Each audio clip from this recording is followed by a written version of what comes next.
All right. Good morning, good afternoon, good evening to you all. Nigeria Watch family, we're back again. Yes, we are quite late. We're sorry. But yes, we have to kickstart right now. We have a debate today for numerous of topics, but we're going to start with the Edo State with Comr Tony Kabaka and Governor Obaseki. As you know, since morning, we don't talk about peace. So we are going to talk about this. We're going to deliberate on this. We're going to debate on this. I'm going to allow my panelists to voice out what they think about what's currently going on in Edo State. Then we move on to the situation that is affecting you and I in Nigeria. Good morning, good afternoon, good evening to every one of you. Thank you very much for joining us this evening. Happy weekend to you all. Merry Christmas. The Christmas is around the corner. I know a lot of people are very excited, including me, though. You know, how you guys doing? Let me look at the comment section. I appreciate my people. I can see my mother right there, mommy, the diaspora, mother of all is right there in the building with us. Good evening to you, mommy. Thanks for joining us this evening. Vivian the Rose, good evening to you. Thanks for joining us. I appreciate you. Aiwaju Omo Obas. I see you right there. If I didn't pronounce your name properly, I'm very sorry. Isaac Kings, I can see you there. Ogi Ida Osa, Patricia Enough, Patricia. Okay, Patricia Enofe, my lovely sister, is right there with us. Thank you very much for joining us. Also, Francis is there. Julian Salami is with us as well. My people, let's do this together. We don't really have enough time, because we're already late for this debate already, but still, we still need to move on. My people, I beg, make una help us share and like this video, and let's move on. My panelists, I'm waiting for you all. Please join us. I can see, as you all know, Leftist Atoya is always the first, waiting for the moderator. He's always there. Why can't we all emulate Leftist Atoya to be keeping to time? Leftist Atoya have never ever been late. I'm waiting for more people though. Mr. Mori was here though, but he left. I saw him earlier on, but I'm waiting for him back again so that we all can move on, my people. So let's wait for a little bit, at least for 1 or 2 minutes. We move on because I only have Leftist Atoya in the back building right now. So I'll wait for more to join us, then we'll take it from there. But I'm going to accept him into the broadcast right now. Thank you very much, my people. Help us to share and let's take it from here. So Leftist Atoya, good evening to you, my brother. Thanks for joining us this evening. How are you doing? I'm very okay. Good evening to you too. Good evening to Nigerians. Good evening to Edo people. Happy weekend and compliment of the season. Thank you. Thank you, my brother. We apologize. I know you've been there, for a while, waiting for me, right? Yeah, I've been here. I've been listening to you. You've been very busy. Yes. I know. Yeah, I know. All right. So, my people, let's do this. I have Tafik with us. Tafik in the building. Tafik, good evening to you. Thanks for joining us today. How are you doing? I'm good, old bros. I greet you now. I greet everybody in the house. Thank you. Tafik, I greet you too. Bros, welcome. I greet you, sir. I greet you, sir. Thank you very much for joining us. So we are going to wait for a couple of others to join us now. Then we kickstart. Wait for 1 minute. Nobody's joining us. Then we just start with us. Maybe others can catch up later. Thank you very much, my people. But before that, let me look at the comment section to see who have not acknowledged yet. Yakubo, Momo, I see you right there. Thank you very much. And I can see you have already shared. Thank you. God bless you. I appreciate that. Omoefo, Eriamo, Hale. Thank you very much. I appreciate you so much. And you know that. Thanks for joining us. I can see Kiss, the Omo Omozi right there. That also Desmond. Thank you very much, my people. I see you now. I see Dorian Edwin. Thank you for joining us. Best Osas is right there with us. The Irish World in the building. Yes, good evening to you all. Thanks for joining us. Let's do this together, my good people. Yes, without you guys, we cannot do this. So we have to join together to do this. Agedo Efosa, Abel, I can see Efrata Catfish Farm, Nigeria. Thanks for joining us as well. Good evening to every one of you. And compliment of this season. No, I don't forget my rice and stew. I don't ever talk. I say, who invite me? I call the house shop better rice and stew. If na jollof you cook, no invite me. Now fried rice you cook, no invite me. If not rice and stew and pounded yam and better egusi soup, invite me. I go show. Nothing they happen. My brother, Tafik, tell me what you cook, man. For no other Canada, they come. Bros, anything for you, anything for you. Thank you, my brother. Yes, we have Bishop Akira in the building with us. Thank you very much, my good people, for joining us. Let's do this, my people. Yes, anybody that is joining us, if please share and like this video, and let's do this together. I appreciate every one of you. Let's just do this. Okay, I can see Shadrach Essen is there with us as well. Let's do this. We don't really have time. We need to move on right now. Amorowa Johnson, good evening to every one of you. I appreciate you all. Good evening. Shadrach Essen, good evening. Good evening to you all. Yes, we have Mr. Mori with us right now. At least we can start with 4 of us. I think that's a good number. 4 is a good number. Mr. Mori, good evening to you, sir. How are you doing today? I'm doing fine, my brother. Good afternoon to you from here. My greetings to our viewers all over the world. My greetings to my co-panelists too. Thank you for joining us. Thank you for joining us. We are starting right away. We're going to wait for others to catch up with us because we're already late. Mr. Mori was late. We have been waiting for Mr. Mori. That's why we were late. I'll be here since 12 o'clock. Did you see I logged in and logged out? I came and went back because you were not here.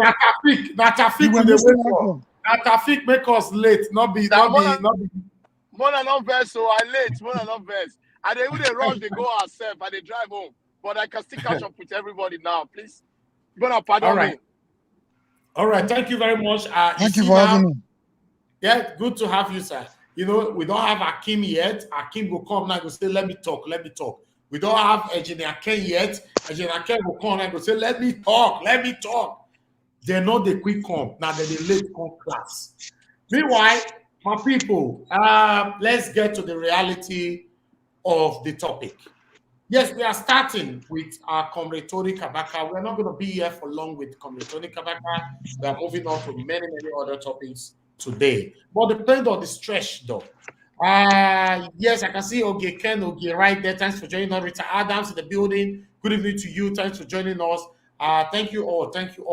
Yes, all of you know what it is happened. That our elder brother, our Edo son, Comr Kabaka came out this morning with a short video sending apologetic plea to Governor Obaseki. In fact, asking the governor of Edo State to forgive him. He apologized to the governor of Edo State. He apologized to the secretary of Edo State as well, which is Barrister Osarodion Ogie. So he also called for his own fans for his fans to drop the weapons, that he's ready to make peace with his elder brother and he don't need problem anymore. So I want us to deliberate on this. I'm going to start with Mr. Omoruyi on this one because I want everybody to have 6 minutes for the first talk. Then after we reduce it to 2 minutes. I guess we all are happy with that. Mr. Omoruyi, sir, I want you to talk on this, obviously, or before that, let me play the video once again, then we'll take it from there. I'll come back to you again. All right, thank you.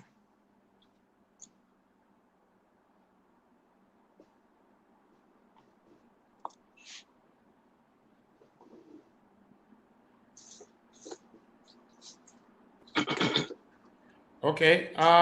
Yes, let me play the video like I stated before, then we'll move on from here. Thank you very much. Thank you for having us. Good morning, my brothers and sisters in Edo State, my brothers. I want to use this opportunity to thank you all, both my supporters and the state government.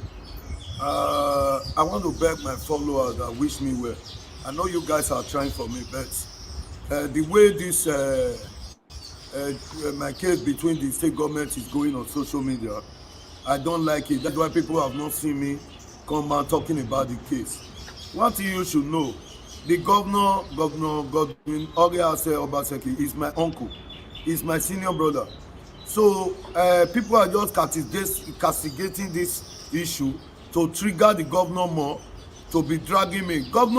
I did not win governor. He just used this one to draw my ear for me to learn, not to be throwing utterances to your senior brother. So I've learned from this. I'm begging everybody that is my supporter, they should stop castigating this issue so that they cannot provoke the governor. The governor, my excellency, sir, I want to use this opportunity to beg you. What happened this case, you just use it to draw my ear for me to learn. And Baba, I've learned from this mistake. I want to use this opportunity to beg you to please forgive and forget. And I want to apologize to my followers. I know you guys wish me well, but let's bygone be bygone. Tomorrow, Obaseki can work for any president. I will assist him to work. So tomorrow he's my brother. Nothing can wash it away from the skin because it's my blood. I want to use this opportunity again to beg my uncle Osarodion Ogie to please, whatever I've done that is making them angry, they should please forgive and forget. I did not win. It just the case, the government just used it to draw my ear for me to learn. I'm begging my brothers and sisters both in diaspora to join me to plead with the governor. So please forgive and forget and let peace reign. I'm not happy that that this matter is going this way.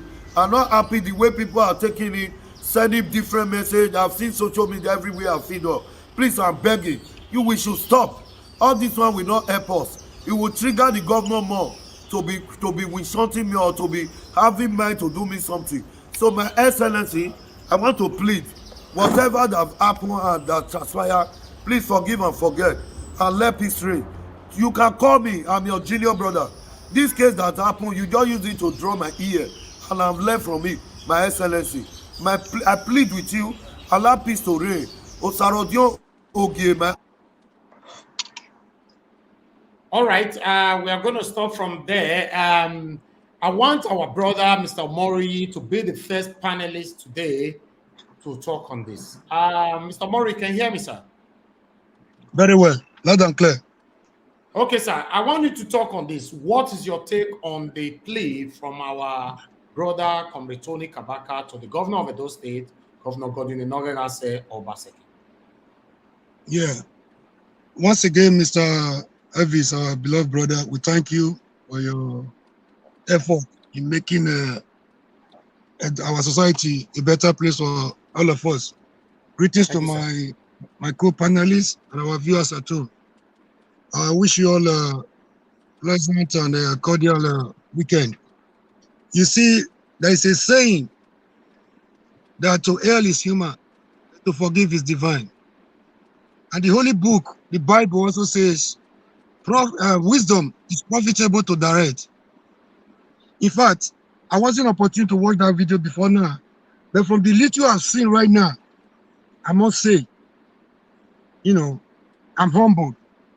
I must say, whoever has advised, see, this is not the Tony Kabaka I used to hear of. This is not the Tony Kabaka I used to know. Whoever that advised Tony Kabaka to take this line of action, the person must be an angel from heaven. If such action was taken before now, there would have been no need in the first place for the court case. There would have been no need for demolition. And again, it's also a lesson to all of us. They say in politics, no permanent friend, no permanent enemy. All we have is permanent interest. I'm humbled myself. I want to join my brother, Tony Kabaka, today to appeal to our governor, because they say to whom much is given, much is expected. He started, from the beginning, I saw I saw it as like a propaganda, like politics. But when he went down on his knees, there's a saying that there is no art to read the mice construction on the face. When I saw Tony going on his knees, I don't need a prophet to convince me that this guy is a change agent. I hope you'll be able to continue in this direction. The sky will be his limit. He's a man of wisdom. Today, I've been hearing different things about this guy.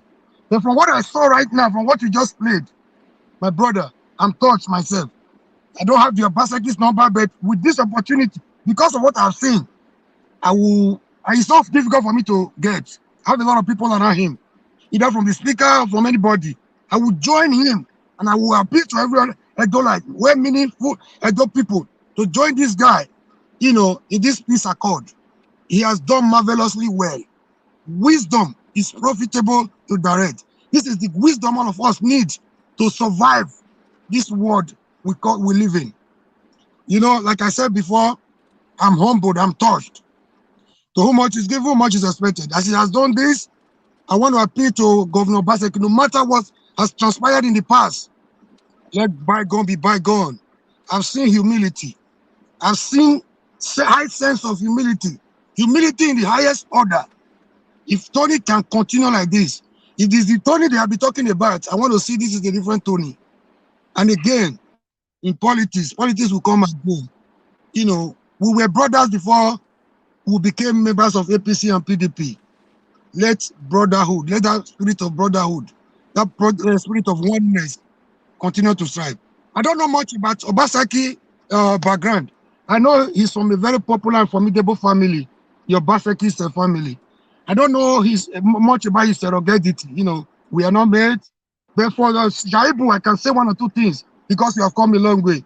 But for Obaseki, I don't know. But I know from what I've seen, I think he's a governor that listens. You know, I've seen his approach. I've seen other governors. I've seen people like Wike address traditional rulers. I've seen people like Wike address workers. I've also seen Obaseki address, issues. I think he also have a high sense of humility. So that Tony has come down, he has been able to share that agbadal of arrogancy, that agbadal of pride and all that to come to this level. I know peace will reign, and it will be for the betterment of all of us in Edo State. Thank you very much. I will stop there for now. I know the governor will embrace this, and we'll join. All of us will join the governor. Our brother Tony, to take this peaceful accord to the greatest maximum. Thank you very much. Thank you, Mr. Mori. Thank you very much for that good speech. We're going to move straight to Leftist Atoya. Mr. Leftist Atoya, please unmute yourself. Please talk to us. You have 6 minutes to talk on this before we move to others. But before that, we have Akim in the building. We have OJ Noruwa in the building as well. Thanks for joining us, my people. Akim, can you hear me? Yeah, I can hear you loud and clear. Good evening, everybody in the house. Good evening to you. Akim. Good evening, Akim. Welcome. Yeah, Jay Noruwa, can you hear me, sir? Good evening to you. Jay Noruwa, you need to unmute yourself. Okay, he's not there. He's not there right now. Yeah, I'm here. Okay, we can hear him now. Okay, can you hear me? Yeah, we can hear you. We can hear you. Yeah, good evening, everybody. Good evening, I am OJ Naruna. I greet the house and I greet all the viewers. There's something going on in Edo State from this picture. I don't want to see Kabaka as injured. I don't know that if he speak Bini, make it go down well, or make I speak pidgin English. Waiting me see for here be say, or waiting I wish be say this thing not just happen at all, Say they're not gonna rough feather like this because this guy, this our brother Tony, they don't injure him already, so they don't injure him. Now we go beg governor, make he not do anything more than that, They don't enjoy this guy.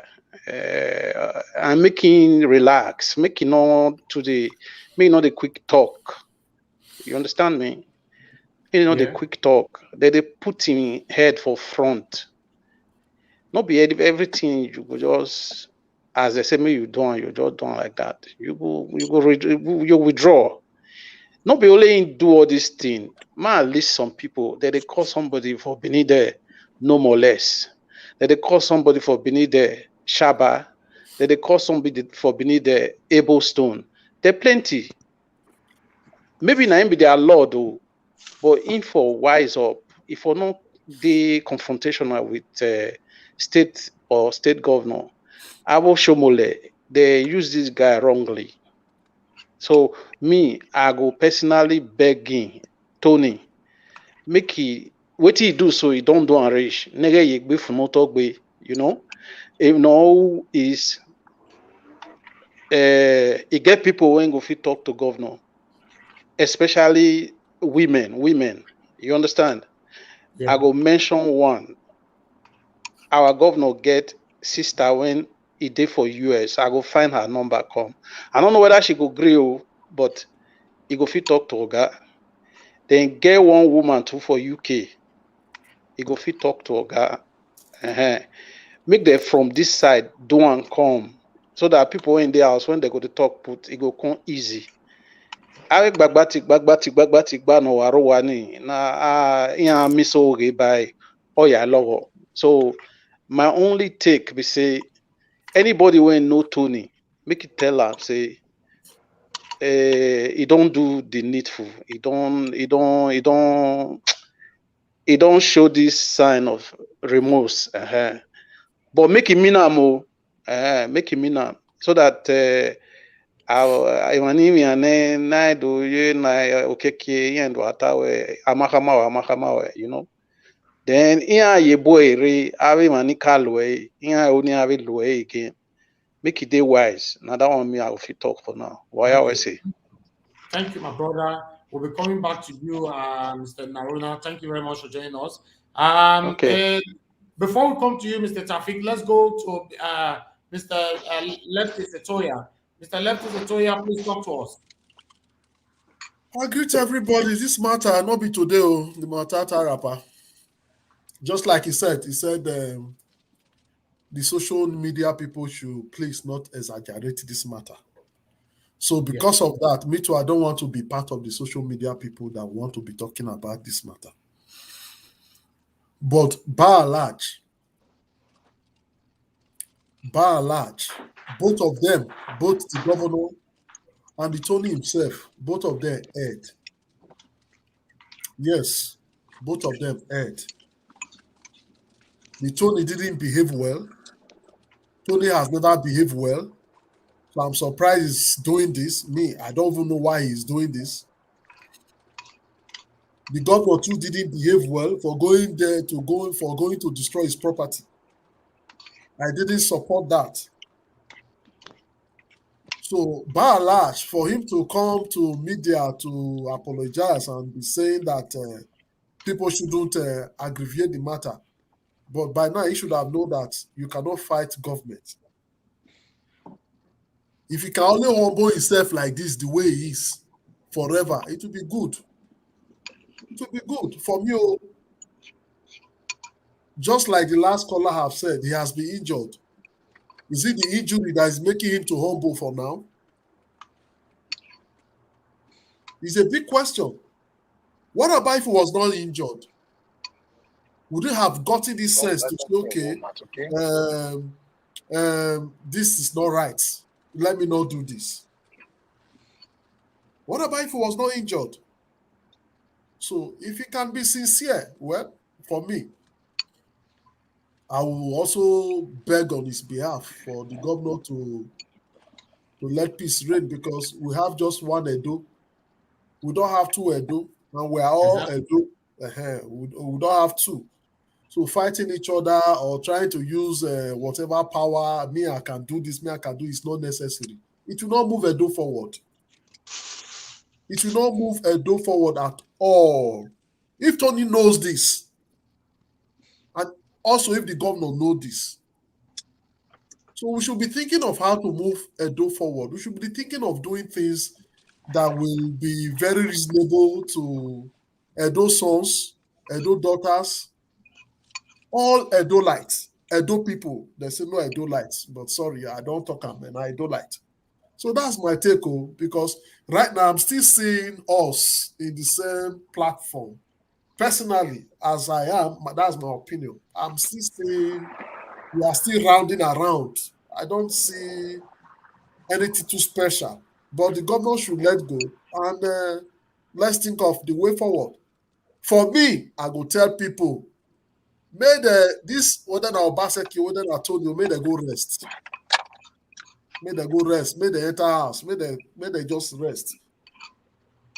May they forget this politics, because the game need to be changed. Whether na Tony, whether na Obaseki, make new people. Look with chat.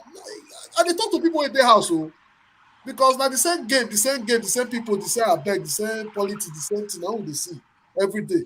If you want to come campaign, you go kneel down, get campaign. When you don't get vote finish, you go talk to Tiger and Lion. So my take is, yes, that is my take. That's all. Thank you. Thank you very much, my brother. I appreciate your time. We're going to come back to you again. Let's go to Mr. Tafik. Mr. Tafik, can you hear me? Yeah, good afternoon from Canada. I greet the house. Thank you very much. What's your take on this from our elder brother, Comr Tony Kabaka? Number one, I just want to okay, may I use pidgin? I want to say this.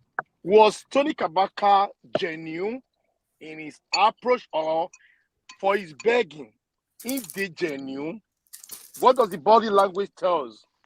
was it genuine? My answer is yes. If you May know you tell Tony, us whether it's genuine. Now you that's go what tell I'm us saying. that. That's what I'm saying. That's what I'm saying right now. Was it genuine? Yes. What his his body language shows that he really meant what he was saying. He meant it. If you know Tony, Tony is the coolest guy you can ever meet. If you really know him, people give it sorts of different names. I remember Tony don't bring people come up on street from scratch to become somebody, from homeless to become homeowner, from people where they jump enter bus to become a car rider. He has done a lot. He don't do a lot of things for boys, for street, for men, for women, for things. Listen, everybody, we all get bad side of life. Everybody get bad side. You understand? But let me come to the rating. Mr. Tony, I think he really make a good move. He make the biggest move, and I believe the person where they advise him now is different from who they advise him before. And kudos to that person where they give an advice now. That person really is a real human being. You understand?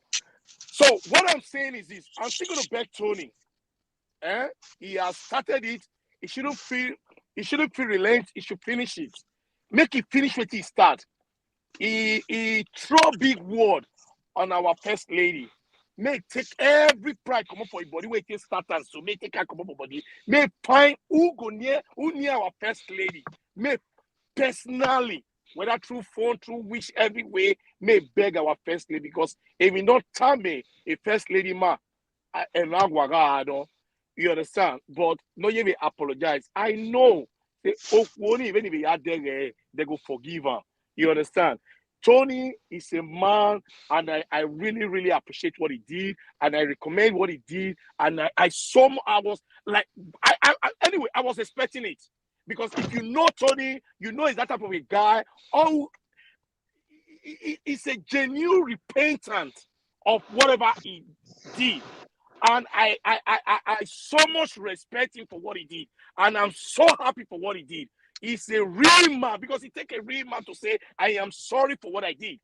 Not all men, especially Benin men, sorry to say. I'm sorry. No. For him to do that and say, I'm sorry, my governor, man, kudos to him. And I believe Mr. Obaseki, our own governor, Lawu Baba, your boy your boy I am a Lawu or in when I West Senior say Lawu David Emiro na ave ya lekwe na Lawu na la na sekegbe or mono I be my you understand or man told my your brother or with your body man you understand I'm more and I will say it and I walk against him. And I remember the word he said after politics. He said, politics is gone. Let's be brothers and sisters. Politics, there is no permanent enemy. There's no permanent friends. It can be all my favor. Obaseki my favor. Or my they see favor. It's not a do or die affair. Or my gonna believe. Or my work out. You can't be a winner all the time. You understand? So for him to summon courage and do what he did, I recommend him and I give him kudos, and I really appreciate what he did. That is it. Thank you, my brother, Mr. Tafik, all the way from Canada. Thank you very much for your contribution right there. All right, let's move on. We're going to go to let's go to Akim. Akim, my brother, can you hear me? Unmute yourself, man. Yeah, I can hear you. Good evening, my brother. Good evening, everybody. How's everyone doing? We are good. We are great. Akim. Talk to us, Akim. Talk to us. You have 6 minutes. 6 minutes now, because after these 6 minutes, especially you, Akim, now 30 seconds I'm going to give you. 30 seconds. All right, no problem. I'll be very good with the time today. Okay. I just want to say thank you, Niger Watch. Thank you, all the viewers from home, and thank you, the panelists. Regarding the issue at hand, I think it's a welcome development, to be honest with you. I think sometimes some things have to happen for us to learn our lessons in life. I don't know if you understand what I'm saying. So I think this is one of those things. There's no, according to Tony, there's no victor, there's no vanquish. You know, it's just one of those things. I think what we should preach on from here is brotherly love. You know what I'm saying? So, and we should all learn from this and advocate for what is right in everything we do in life. I don't know if you understand what I'm saying, brother. The way I see it is one of those things that I always talked about on this show, which is we should know not to always advocate for jungle justice, because in Benin it says you understand what I'm saying? So if it happened to one person, you should not be jubilating, because you don't know when it will become your own turn.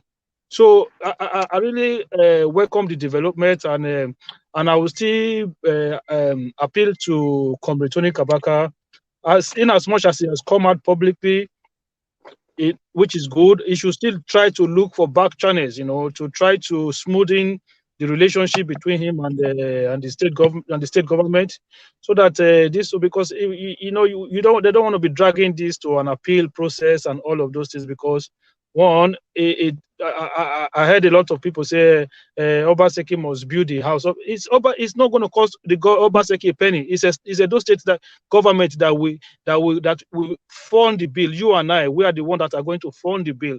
So those people who think this is a judgment against a governor, a sitting governor, no, it's a judgment against a state government. People need to understand the difference. So we don't need to be dragging this along or trying to score a cheap point or try to claim a victory or try to make one person a hero about this whole thing. What's happened has happened, and we should try and make amends and move on. It's a good development and a welcoming one at that as well. That's all I have to say.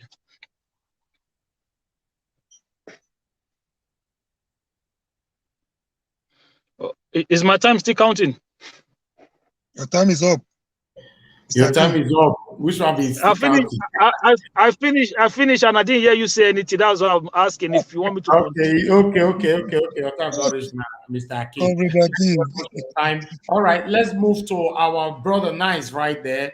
Brother Nice, can you hear us? Please unmute yourself, brother Nice. Okay. Good evening, everyone. Good evening, brother Nice. I bet where did you join us from? I'm calling from Finland. I beg, brother Nice, what is your take? How you see this matter with date table so? I beg you, feel explain waiting in the beg for me. He's begging for peace. He wants to make peace with the governor of those states. He say he don't feel wahala anymore, and he also talked to his fans. Made they drop weapons, drop anything where they tell it. If na mouth or if na social media or if na pen or if na paper or say me they drop everything, say he don't want anymore. Say he want to embrace peace because Governor Obaseki, now he elder brother, they are the same blood that runs through their veins. Okay. If now because of that one, I ain't beg. It's a good thing. So as he don't come out, apologize publicly to the governor. Governor na still father now. The governor go still forgive, and no matter the mistake we don't do. You understand? So we are a human being. Nobody's above mistake. So he don't still made mistake. He don't still learn from mistakes. Nobody feel we government. Even though say the judgment day against the government. Government are still government. They feel stand their ground, nothing they happen. So common man not fight government. So now make people receive sense. You understand? So I appreciate how when you come out, so come apologize to the governor. So all those people where they ginger, they try to give wrong advice. May they give a chance. May they not put the guy may they not go put up for problem again. May the only advice for me I go give to the Kabaka. May they surround themselves with people who get wisdom. Not be people will be mumu. We go the advice and advice.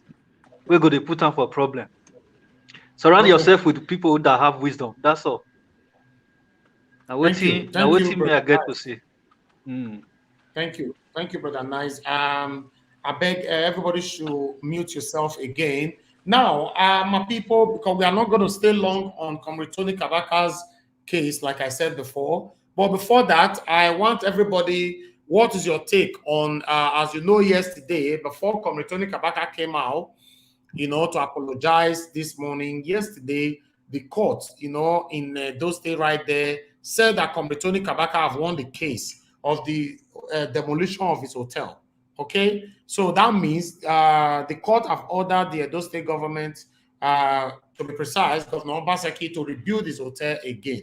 So I'm going to take 23 minutes from everybody, then we move on. All right, my people, I'm going to go to Mr. Omori now. Mr. Omori, are you there with us? Yeah, live and direct. Okay, the court have ordered the Edo State government to rebuild the hotel that was demolished, Comr Tony Kabaka's hotel. What's your take on that, sir? Yes, the court have decided, so we can speak on it. It will no longer be a matter of sub judice. You see, like I said earlier in my submission, in my preliminary submission, if we had told this line at the beginning, there would have been no need for the case. Now, the court has decided, like Lefty said, both parties erred along the line. I wouldn't want to go back to the past. The past was horrible. It was like Stone Age. It was like a banana republic. It was like a dark age in our state where life was brutish, nasty, and short. Where somebody could come and tell somebody to leave the state. Nobody wants to remember that. Now, today we are dwelling on the apology for peace to reign. Nobody will want to remember the past. It was horrible. Whether the hotel per se was built on government land, is not what it's possible. It was built on. See, they could do anything. They could come to your house and drive you out of your house. We are going beyond that today. We pray that this apology was genuine. As for the court case, it wasn't just a victory for Tony alone. It was also a victory for Edo people and even Edo State government. Ask me why. On the side of Tony, it shows that on the side of Tony, it shows that though we might not be where we want to be, we are no longer where we used to be. You could see judgment in Edo State High Court, delivering judgment against Edo State government.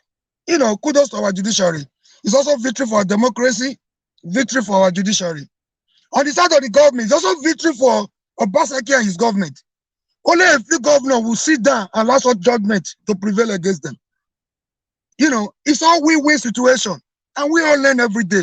Like I said, my friend Agba Jaligo was jailed in one of the Sasa states for writing a publication against the expenditure of a state governor. He was jailed. He was moved from. They used DSS. They sent DSS all the way from Calabar, wherever, to Lagos. They tricked his wife. They adopted. They bundled him all the way to Calabar, and he was there for months. Sometimes I always say, Obaseki might not be perfect. Obaseki might not be the best we want, but we are in political wilderness. We cannot go back to Egypt. If we are leaving Obaseki, we are going to somebody better than Obaseki. Not the dark edge of Loki and his boys. That era is gone, and it's gone for good. Awareness is going every day. Once again, I salute the courage of the wisdom of Tony. I pray he continues in this direction. It's a step in the right direction, a good move. And if we can continue like this, my brother, we'll continue to judge. There's no need for war. It's a victory for everybody, and no vanquish and no victor. Thank you very much. Thank you very much. Thank you. I'm coming back to Lefty Sitoya again. Lefty Sitoya, please talk to us. The court have ordered the Edo State government to rebuild the hotel again. What's your take on that? Yes, that is why I said both the governor and Tony Ed. When the governor destroyed that hotel, I was not really happy, because is it not Edo State money we are going to use to build the hotel if we have to rebuild it? Assuming the governor just seized the hotel, converted it to maybe orphanage home, by now, maybe he would have asked the orphanage people to go and give it back to the owner without spending too much Edo State money. he was wrong. Edo State was wrong. That is, the governor was wrong in taking proactive action when the matter was in court. The way Bodite Pepera as governor executive power was reckless. I was not happy about that. At the same time, I was even saying, yes, Tony deserves it because what they do people, Irish your body. I was on both sides. But by and large, yes, I knew the matter would go like this because the court will definitely give Tony the right to repossess this hotel because of the way and manner which the hotel was destroyed. So for me, I would suggest there's no point going to what do you call appeal court or high court, dragging this matter. Personally, my opinion is this.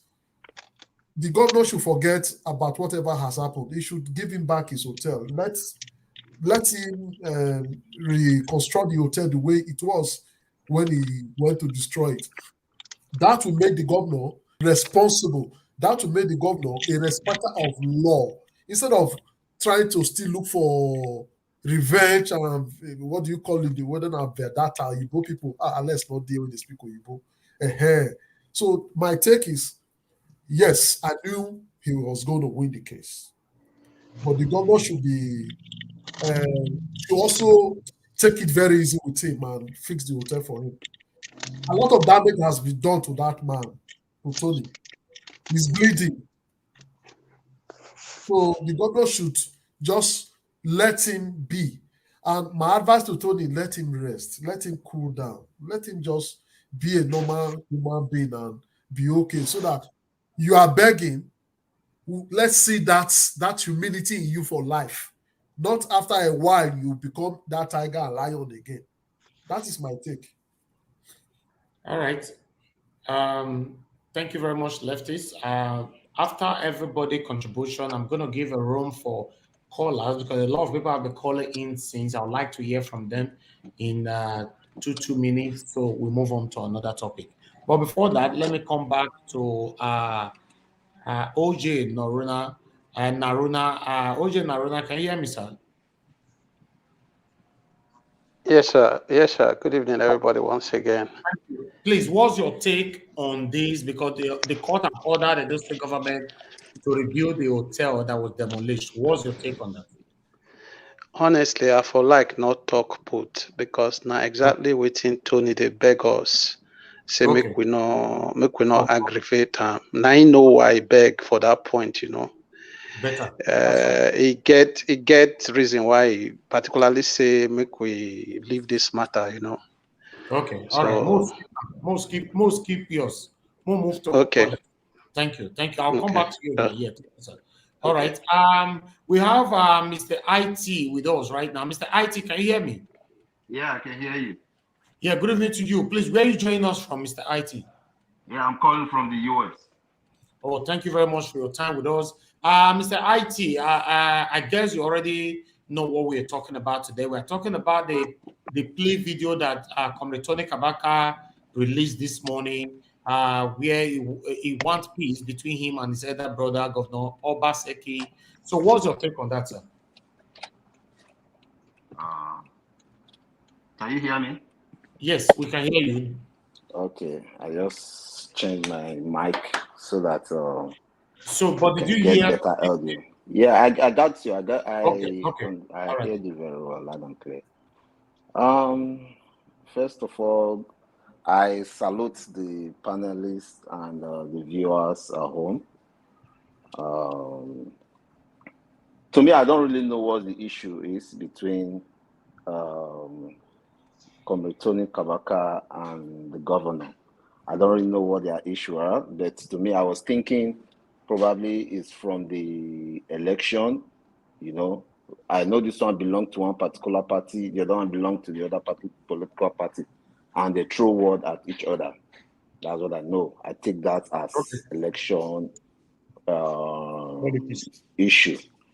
But on the other hand, he who alleged must prove. If the governor knows that Tony said something which he doesn't like, he can sue Tony. and let Tony come and prove. But going out to destroy his hotel while the issue is in court, I believe this is victory, not for Tony, for democracy. You understand? That is the part I seriously want to talk about. Because in this world that we live in, without justice, there won't be peace. I hear everybody calling for peace today. Without justice, without respect, when you cross your boundary, you have to face the wrath of the law. But say you slap me, you come back to tell me sorry. Before I even hate that word sorry, safe. I don't like saying the word sorry. Reason why? Because I will not step your boundary. I will not cross. Not to tell you sorry. After you hit me, you want to come to tell me sorry. That is not justice to me. Sorry is not justice to me. We'll go, if it's 1 day, 1 minute, 1 hour you spend in jail, that is justice to me. Yes, America, where we stay here, where I stay today, they are worse than Boko Haram. The reason why we emulate them, that they are the best democracy, because the law compelled them to. The law compelled them to. You won't cross the boundary. If you cross your boundary, you will go in for it. Whether you say the highest sorry, whether you rub yourself on the floor from the beginning of the road to the other side, yes, you are sorry, but you will go in for it. You will still go in for it. Nobody's going to compromise the law for your sake. That's why I say whatever issue Tony have with his brother, that is their own. But from the one we are saying, this is the part. Because this thing, why I'm saying this thing is, when they say lesson, I'm still yet to hear the lesson from what happened. Because the lesson is supposed to be that, yes, this shows that the law is working. Everybody should respect each other. The reason why we talk about all those Okoromi, they oppress each other and all those things, because the rich are sitting on the poor's head. There is no law. The law is not showing. But if the law is showing its face and the law is working, everybody will respect each other. I don't need to like you. You don't need to like me.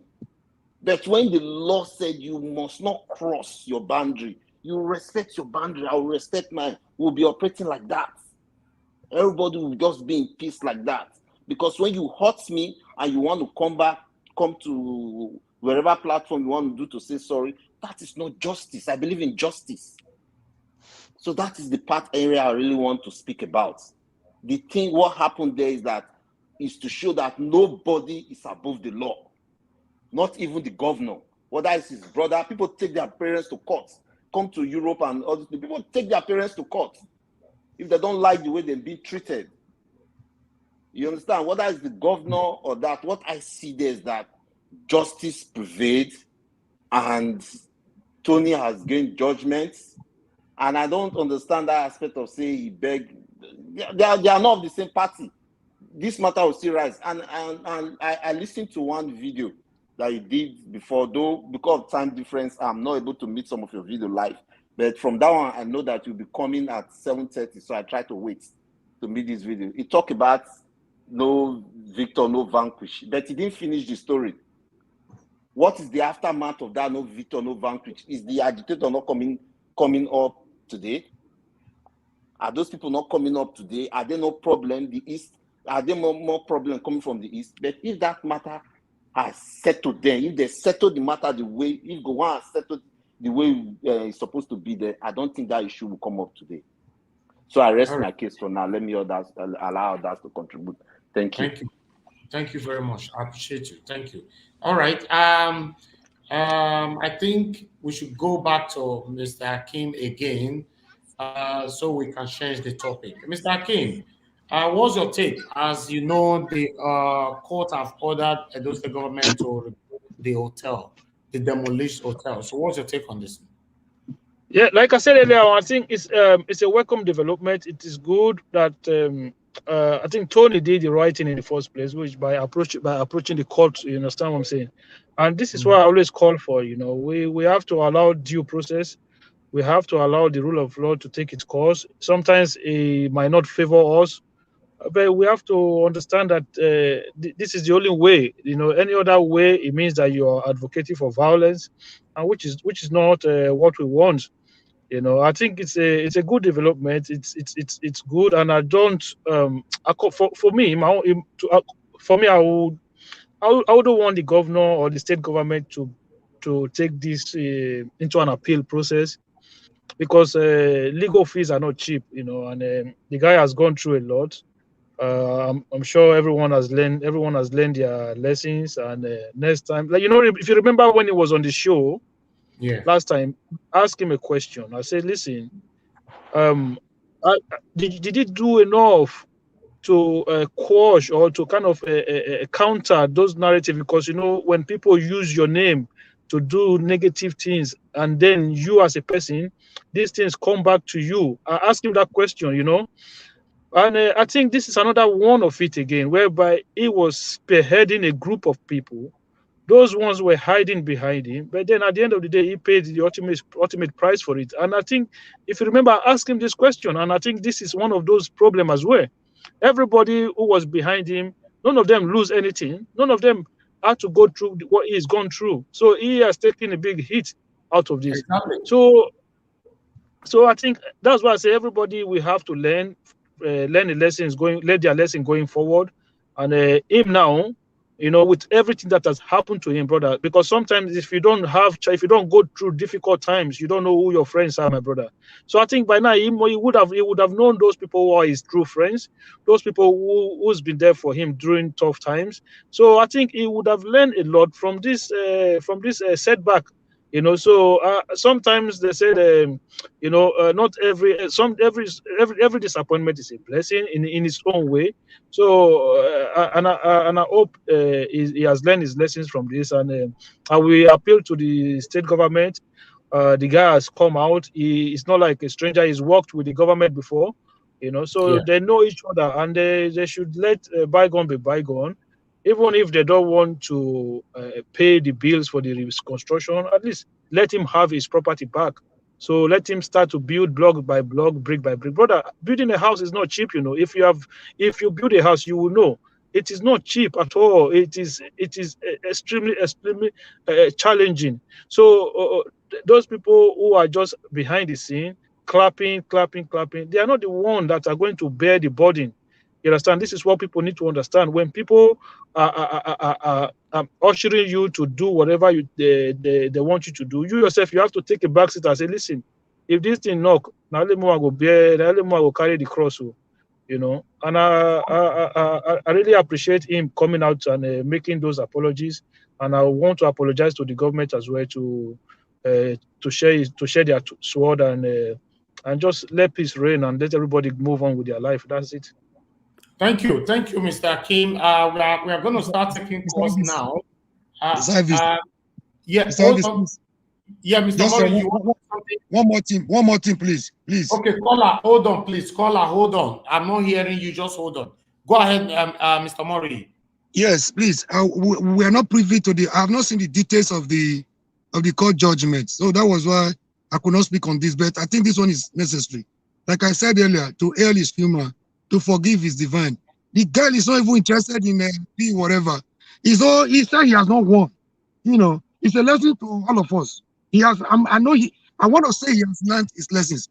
But then there are two things here. I'm not privy to the court judgment. I've not seen the details, but I will try and get it between now and tomorrow. Now, I don't know what the judgment. I know the government was wrong. The government of the day was wrong for demolishing the hotel while the court process was still on. So if it is based on that, it's a different thing. But there's another angle to this judgment. In law, like somebody said, he who alleges has the onus of proof. Another ball game is, was that land actually government land? There are two things involved here. So I've not seen the judgment. If it's based on, it's the property rightly belong to Tony on one angle, or it ought not to have been destroyed while the court process was still on. from the beginning, I knew government was wrong. They were supposed to go to court the following day before that demolition. So there are two things here. But now, from what I've seen from Tony, he's not even interested in whether who is right, who is wrong. I like his sense of humility. And again, he says something that the governor, if governor needs him tomorrow, is willing to work with the governor. That the governor should call, if the governor can call him. No, I want to say that he should take a step further. You know, take a step further. If I had his number, I would call him. Take a step further beyond social media. Don't wait for the governor to call you. Government is government. If it's not Obaseki, this is a government of the office of the governor is different from Obaseki as a person. He should not stop at social media apology. He has already dropped his agbadal of arrogancy and pride. He should make the necessary step again. Put a call to the governor. If he doesn't pick, call the deputy. If he doesn't pick, call the madam of the house. I see that woman as a gentle woman, humble woman too. So, by the time we put all these things into play, there will be headway. Thank you very much. Thank you. Thank you. Thank you very much. I have a caller right here. Caller, it's time for callers to contribute right now. Good evening to you. Your name and where you are calling us from. Yeah, this is Osas from Scandinavia. I greet everyone in the house. Thank you, sir. I want to talk concerning this issue. And waiting, I want to talk. I don't experience everybody talks is how everybody take contribute. But you get one thing we may not see for inside. Right now, Tony Kabaka is begging, and he wants every Edo people to help him. Now, we want to beg the governor or the state government. Where is the justice? If we do this, where is not the justice? Who is guilty? You know, this idea of if I beat Baba finish, I will beg her. All these things you are seeing there that is happening now is a stage play.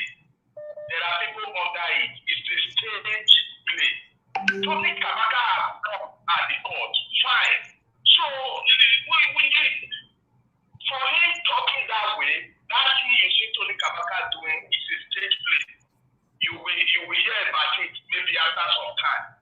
So, okay, right now, people are begging the state government to do what? To say, I forgive you, or to build, or to call Tony Kabaka and pay him without people knowing, or to do what? What this begging, what does this stand for? And everybody is crying for justice. Land grabbing, we need justice. Where is the justice? Okay, our judiciary, they are playing out and they are trying to make us understand that nobody is above the law. Instead of us to be happy, we are debating, we are saying another thing. Like the former guy who presented his talk, he said that if the governor see Tony as a threat or he see anything that Tony said that he does not align to his own way and he decides to sue Tony, let him sue Tony. Okay, now the government has used the veto power to destroy his property and they went to court. The court took decision and said, go and replace it because this matter is in court before you went with your own power and destroy that property. Okay, what are we begging for? The same person the judiciary has found guilty, everybody wants to beg you because Tony Kabaka is people from government, Gov Obaseki cabinet that asked Tony Kabaka to behave that way. Let me tell you, you think Tony Kabaka is going to become to go and meet Obaseki or PDP? Do you know the reason why they will not be able to manipulate that judgment?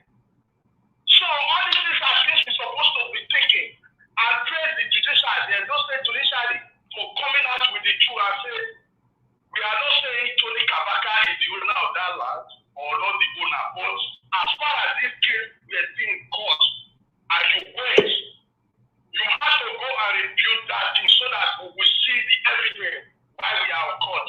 That is what they tell you to do. And that is how it's supposed to be. One person cannot use his veto power and just do things the way he likes. Now, everybody is saying, Governor, forgive Tony. Governor, forgive you for what? Because Tony just decided to play it this way. All right, sir. Can I, before you go, excuse me, sir, before you go, now Comr Tony Kabaka is calling for peace. Don't you want peace between him and the governor? There's justice already. The court have made decision yesterday. That's justice. The justice, the court have ordered those state government to rebuild that hotel. Yes, where is the hotel? The hotel is not there. Tony Kabaka is the one who won the judgment yesterday. He's the one begging. What do you think about that? We are adults. So we shouldn't be as if we don't know what is playing. Do you think that is compliment? Okay, let's assume the government refused to call Tony and say, "Come, you are my brother." And refuse to build that hotel. Do you think Tony will say stand for peace? All right. Okay, no problem. Thank you, sir. All right, let us hear Brother Elvis, yes. Can I answer that guy, please? So that we save our time, please. Okay. Answer from legal perspective. Others should speak. Others should speak, please. One person should not be correcting. Others are waiting to speak.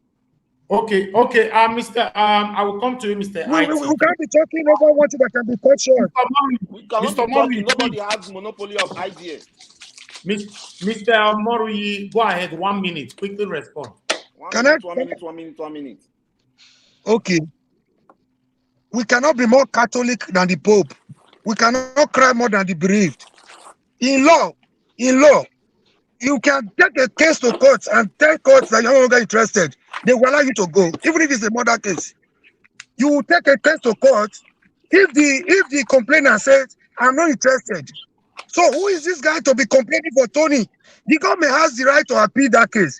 That the judgment has been passed by a state high court does not mean the hotel will automatically be built. We should not waste much time on this. The law is straight on that. He's not interested in the case anymore. He doesn't want a problem. He wants peace of reign.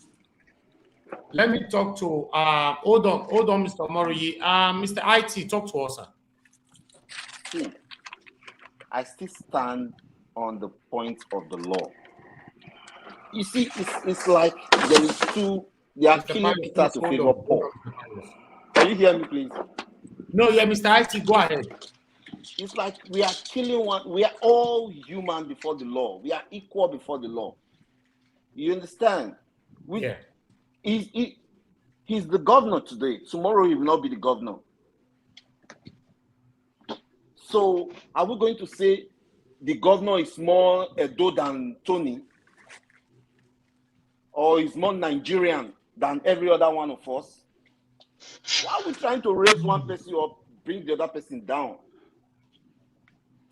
We are not going to the substantive issue. We are not talking about the land.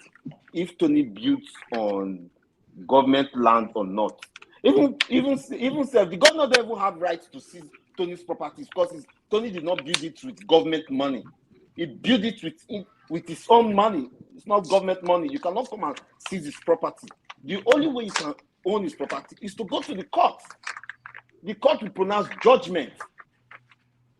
Either it's Tony stay away or Tony go with the property. You cannot use your own power because you are the executive governor of Edo State. Because you are the governor, we voted you in, and you use the power to oppress us. And you say, if he likes, let it appeal because we want justice. We don't want, okay, we're sorry for you. That's why I said you don't need to like me. My brother, don't correct me, please. Let me finish. I'm not correcting you. I'm not correcting you. Let me finish. Don't stop me. Let me finish now. Stop me. I don't interrupt you. So why are you interrupting me? Okay, go ahead, Mr. IT. Mr. IT, your knowledge is your knowledge. No, Mr. IT. Hold on. Go ahead now. Go ahead. I should go ahead. Yes. Go ahead. Okay. So this is it. Now you distress somebody's property because I'm not after Tony or Obaseki. They are brothers. I have siblings. I don't have issues with them. We settle it up. But we want to see what is the lesson learned from this issue. Because tomorrow it might be me. Because if we don't deal with this, issue the way it's supposed to be, it will still happen again. All right. For it not to happen again, now we want this to be dealt with. If not, it's going to happen to someone else.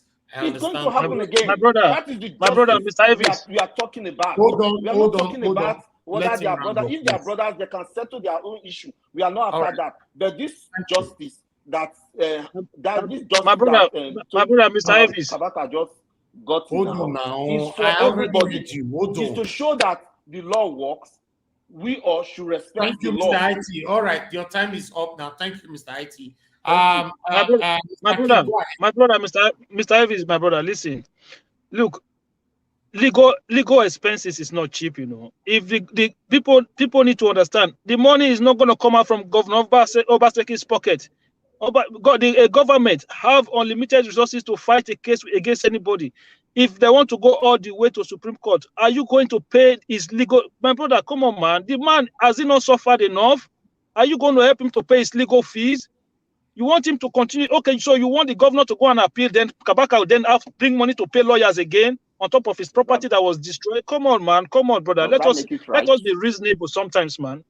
It's not free. What the man is going through now is not free. He's paying legal bills. He's paying legal bills. Thank you. Akin, I expect you to. Someone on the phone. Okay, I wanted to talk to Akin. Go ahead. Yes, the last man you are attacking or you are talking to, I think he just said his opinion, and he has the right to his opinion. So no, I'm not attacking him. I'm not attacking him. I'm just saying we should be considerate. Sometimes we all know that okay, we should follow the law, but sometimes we need to understand that these things sometimes the way it affects people is different. So look, nobody's happy anything happened. I'm not. Look, when the property was destroyed in the first place, I'm a big Obaseki fan, you know, but I wasn't happy about it. You know what I'm saying? Nobody will see anything like that and be happy about it. You know what I'm saying? Right. Mr. Akim, thank you. I have someone on the phone right now. Let's talk to if we still have okay. Mr. Pius, are you there with me, sir? Yes, sir. Yeah, good evening, sir. Sorry for the delay. We kept you there for so long. All right, talk to us, sir. Good evening once again. Yes, I greet the house. And Nigeria, which I want to greet you. Thank you, sir. God bless you for everything. Yes, sir. And Nigeria, about this program, I want you to really organize it well, because the way they are challenging themselves coming inside is not too much good, sir. Okay. If you didn't point anybody, others should not talk until you point or you call somebody's name before they can. Exactly. Not as they are doing so, you understand, sir? Because you are the moderator. Thank you. Thank you, sir. So, you know, sir, I listened to you this morning when you were showing this Tony Kabaka. There was something I know. I told people we should know. We have been talking about peace. That peace should come from a state. What Tony Kabaka do this morning when I was watching your channel today this morning, I was very happy. And it's something to touch me. When I see Tony kneel down, begging, it really touched me. I like what Tony really do. This one have to show all two people that we have to come together. We have to humble ourselves. That's called humbleness. And Tony humble himself. You understand? He humble himself. He's not even talking about for the government to come and build his house for him. That is what Tony is about now. And Tony is you need peace. How Edo State can move forward. Yes. How Edo State can have peace. That is what Tony demonstrates today. You understand? I told you, is it not yesterday when I was talking to you? I said, look, what Tony is doing, and I said, please, a man will reach. To reach something maybe like 40 years, 50 years. After that 60, you will see that you will look back what you have done before. You say, no, I have big more than this, and now I have children. Let me show good things. Thank you, sir. Let me do good things that people will remember me because tomorrow. Because this is what Anthony show all Edo people. I want all Edo people all over the whole world. We should learn from this. Let us humble ourselves. Let us come together. Anthony has shown good desire. Let us follow the footsteps of Anthony. Thank you. Please, thank you, sir. Anything Anthony has done before, the one I really like, sir, when Anthony call everybody, say, please, I know people have helped me before, but the way you are carrying this thing, please, they should desist from it. I was very happy. Because there are many people in this YouTube, they are the one bringing problem to Anthony every time. You understand, sir? Yeah. Thank you, sir. I'm very happy, sir. Thank you. Yeah, God bless you, Mr. Pius. I so much appreciate you. Thank you, sir. On that ground work. You are doing on that ground work. I really love that also. Thank you. Thank you, sir. I appreciate you, sir. Thank you. We are taking the last call, and then so that we can move on, my people, because we have Alex in the building. So I need Alex to help us analyze our next topic. Hello. Good morning, good evening, good afternoon to you. I don't know, depending on your own region. Talk to us. Your name and where you're calling us from. This is Kingsley calling from UK, Manchester, precisely. Okay, Mr. Kingsley, please talk to us. Go ahead, sir. Thank you very much for this issue you are doing, to make it look great. Thank you, sir. To be able to showcase a lot of things happening there. Please be audible, be audible. Yeah, I just want to go straight to the point. I'm not a fan of Obaseki, I'm not a fan of Tony Kabaka, but I need to be honest in this kind of scenario. First of all, Obaseki has called himself as an educated man. When he was having an issue with the certificate, when they took the matter to the judiciary, they didn't take it up, they didn't sue him or put him into one or two situations. They wait for the judiciary to do their job. In Tony Kabaka Hotel, he should have waited for the judiciary to do their work before he can go further. But due to the circumstances of the politics, because politics, once you're in power, you're in charge of everything. You do things according to how you feel. And we understand that Tony Kabaka was insulting him, push him to the extent to do some kind of stuff. But one thing I will tell Tony Kabaka, if you have position today, you enjoy, you do everything, it's not going to last forever. Not every government that will come in power that will favor you. There are some people that will come in power that will favor you. But my brother, the little you have, let it be sufficient for you. You understand what I'm saying? Yeah. Because at the end of the day, Obaseki will go and leave, another person will come. And as for the governor, it's just the money, the state money now. Where is he going to get the money to build the new hotel now? Is it not state money from revenue or from one? That is making the state to go backward. And one thing I would like to tell you, my brother, this Tony Kabaka issue just emphasizes a little bit and go back to what you were doing before regarding the development of Edo State. The street lights that he has done in the Green Road, he hasn't extended it. There's no street light in Bababa First. We have to push these people because they are afraid of this public domain. Once you emphasize on this Tony Kabaka issue, we need to go back to development in Edo State. We need to push this politician. Okay. Before you know, they're going to be out of the office. They can't do nothing there. You're right, sir. Forget about Tony Kabaka conversation. Okay. Talk about it and forget about it. They will settle themselves. They will go to bed where they have met each other. They've eat from one plate. They've do things together. They will settle themselves. They will be all right. The two of them is going to be all right. Let's emphasize on development of Edo State. Those street lights, those patrols. Work with your team to do video so that we can see. Can I come in, sir? Thank you. All right. Can I come in, sir? Thank you very much. Hold on, please. Hold on, please. All right. Thank you very much. Thank you. Thank you. Alex, is that you? Yes. Good evening. Yes. Alex, hold on. Before I come to you, we have Engineer Ken with us on the phone. Engineer Ken, good evening to you. I told you are going to be joining us live here on the debate. Yes, my brothers, good evening, guys. The thing is, Friday is always my busiest day in the week.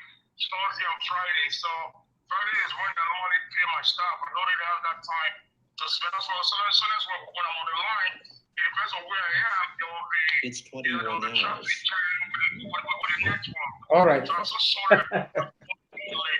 Oh yeah, go ahead. Yes, we are moving on now. We are moving to another topic now. Thank God for everything that this morning or yesterday when I saw the apology from Tony Kabaka, I would like to and that man dropped his knees on the floor. My heart was pierced. I felt it, I felt it, it was so painful, But the thing is this, the law is law. If it's true that the justice, find him worthy, and pass the judgment that you won the case, the government has to compensate him. That was the truth of the matter.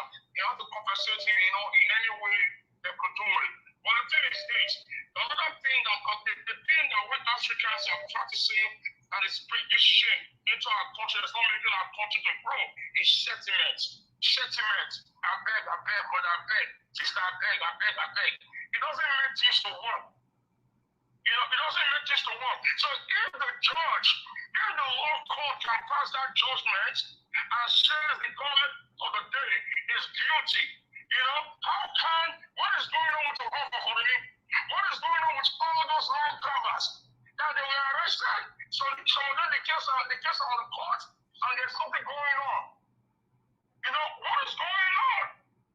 Okay. You know,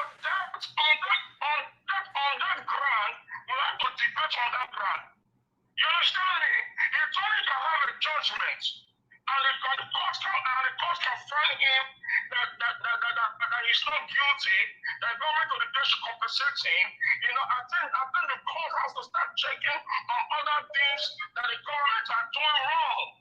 You know, the government or individuals are doing wrong in that state. You know, so that is what I take on this matter. Thank you, sir. Another thing again, it's two ways. That one is B, that one is A, then B. When I look at it again, you know, technically, I believe it was a stage. It was a stage. All right. It was a stage. I believe Tony was begged. They begged him to kneel down and apologize to the state government, just to create that kind of a sentiment feelings for people to see how they can bring them together, to work together. To me, if I were Tony, if I was an issue, and I know that that land does not belong to the state, does not belong to the government, doesn't belong to the state. My brother, if you call my two names, I'm not going down. I can never need that for no man to beg for my own thing that I own. Never. It's not done. Okay. So it's two ways. That was the first one, the pay. The pay was the second one I just said. I believe that thing was a stage. That thing was a stage. They begged Tony to make that kind of an apology so that the government can sympathize, that you know, so that it can draw their attention or their own people to that thing. Oh, Tony's are begged. That is not really Tony that I know. All right, thank you. Thank you, Engineer Ken. Thank you. Thank you. God bless you. Yeah. All right, my people, we are moving on. Alex. Alex. Yes, I'm here, sir. I'm here. I'm listening. But we are done with this topic. We want to move on now to another topic. What's your take, Alex? For me, I cannot say it was a stage. I like what Tony did. You cannot fight a sitting governor. Our democracy is not mature like that. This is Africa. It's easy for you to be in America or Canada or Japan and talk in the advanced countries, advanced democracy, countries with proper human rights. Even at that, sometimes when you hit brick walls in those countries, you still have to go and pass like lobby. What Tony is doing now in advanced countries, it can be called lobby. Behind the door, not that the way he did it here. So this is Nigeria. This is Africa. Tony knows what he's doing, and what he's doing is a wise one. And I call on the governor today to know that he is a human being, he's not a god. People were formerly pharaohs of Egypt, emperors of Rome, and Caesars, and so on and so forth. One day he will leave power. He will become a normal human being. So he should stretch his hand of forgiveness and fellowship towards this guy, no matter the problem. I like what Tony said, that he did not win, just like Gowon told Biafra those days that no victor, no vanquish. And at least this should serve as a lesson to everybody. When you are doing politics, you have to be wise. You've got to be very careful what your red lines or what your boundaries. So I praise his humility. Like the previous caller said, this is not Tony that we know. People do change. Everybody can't be a lion forever. Everybody can't be a tiger forever. So people turn a new leaf. We have robbers, killers, kidnappers who are not pastors, who are not priests, and serving in God's house. So don't say this is not Tony that you know. You've not been with him for the past 1 year. You don't know what he has been through, what he has told his God. So I like what he did, whether he faked it or not, but I believe he meant it. And I'm sure the governor, being a perfect gentleman, in the next 1 week or 2 weeks, we will hear good news that Edo is not made for blood and killings. We are tired of the bad name. So nothing bad to hear that a guy that is dreaded by people, who take it or leave it. You cannot write off Tony from Edo State politics. Hate him or love him, you can't write him off for now. We are not advanced yet. We are not there yet. So for now, the guy is a relevant guy. If we want complete peace in our state, we still have to engage him one way or the other. So what he did, I praise him. And I'm sure the governor will also, he has got the message, and he will do the needful. Even if he did not build the hotel, he can extend the hand of fellowship to him. In politics, no, we cannot always fight. At some point, we meet and discuss. They met before. They were in one camp before. So they knew their meeting point and they will meet again. So what Tony did, I want to beg all Tony supporters, stop pushing him to do bad things or stop instigating Tony. Tony has turned a new leaf for me. Leave his past behind. The guy has come out to say he's sorry for everything. You can't fight a sitting governor. He's a sitting governor. He's like a president of a country. In Edo State, he's the president. Considering the level of our governance and our democracy, you gotta be very careful. Nothing will happen. Thank God Tony is still alive. If something happened to him, they will just judge it 1, 2, 3 days. It will be over. So I'm happy he's alive and he's coming back to his senses. He's maturing. So I praise him and I like him for that. So I speak to every other guys who are fighting government in one way or the other. If you are doing politics, use your sense. You have a family. You have children. That structure that was demolished is over 200 million naira. That could have been his first son's property because he's growing old. Yesterday is not today. You can't always get money like that every day. If he was wise like this, that structure will not go down. So this is wisdom. This is very nice. I love it and I'm happy with him. And I'm sure the governor will call him and do the needful. Thank you. Thank you, Alex. All right, thank you, everybody. We need to move on right now. Our topic, we are moving on straight away, the insecurity in Nigeria. Meanwhile, today is President Buhari's birthday, which you all know. President Buhari, now 79. Now they say you're rich today, 79. And they say Buhari, he don't first do this 79 before. Because of pride, today now another 79. But I don't know, maybe some of you know. But meanwhile, President Buhari celebrated his birthday today. I don't wish him happy birthday. I don't understand now. Today now my president birthday, all of now you're quiet. What did happen? Mr. Nasha Watch. Mr. Yes. Nasha Watch. Now brother Nice. Okay, brother Nice, talk to me. You they always forget me, you know. Call me since only once. Brother, but you said talk since now. Now only once. You call the rest people almost 3 times. You only once. Let me talk. You leave me. Let me know. Me. Sometimes I know they know. All right, talk to us. Talk to us. Okay, brother, nice. Talk your two. So, more forget Kabaka. More talk about the president. Thank you. This nice for your understanding. Yeah, this our president. The man not the hood. He just use all the old young Nigerian blood to the fresh. He just they tell us say he go from 79, he go take out to 76. From 76, he go say that this man, all the young boys within Nigeria just the hood. He just the young. Me I don't understand. You don't understand. So this man, he be like say in a sucking blood though. He suck our blood till they fresh. Okay. All right. Make I talk. Anybody have anything to say on Buhari's birthday before we move on? Because we need to talk about Yes, I have, sir. I get what I want to talk, I beg. Okay. I beg, tell me your name. Who want to talk something? Nah, me OJ Narona. Okay, OJ Narona. After OJ, I would like to talk. Okay, Mr. OJ now talk to me. I beg,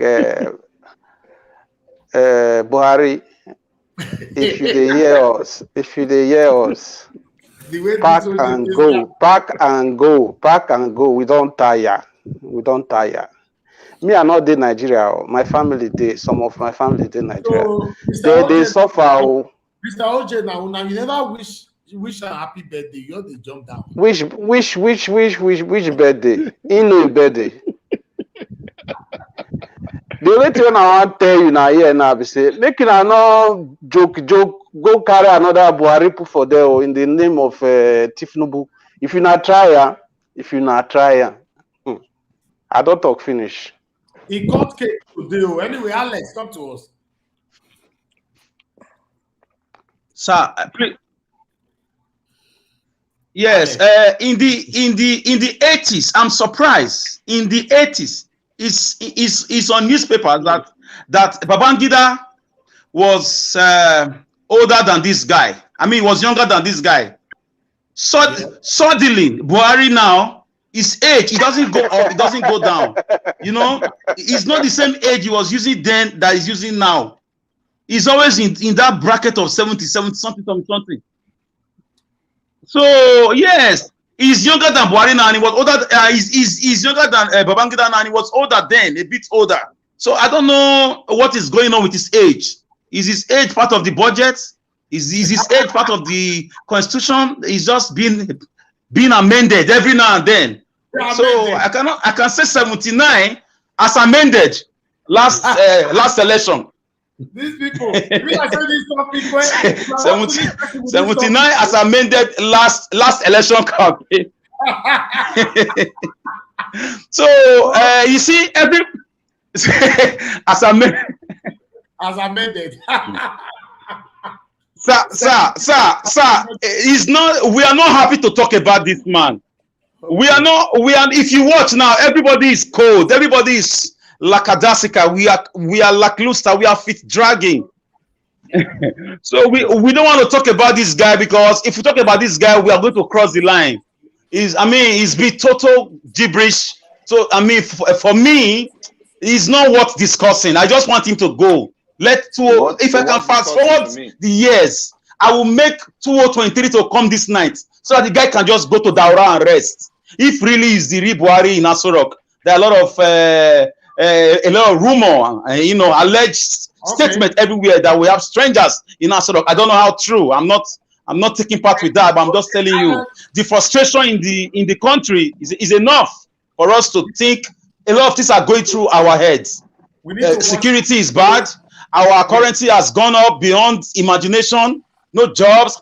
People are complaining. There's no point discussing Buhari at 79.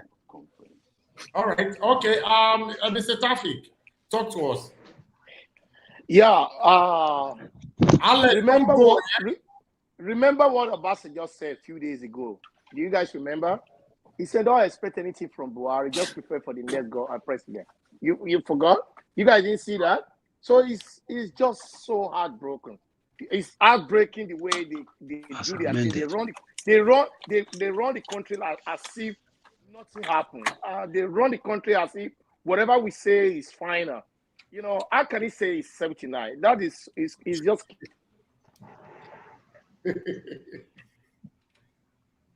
we're not stupid. He's not wake up. That's my take. Thank you,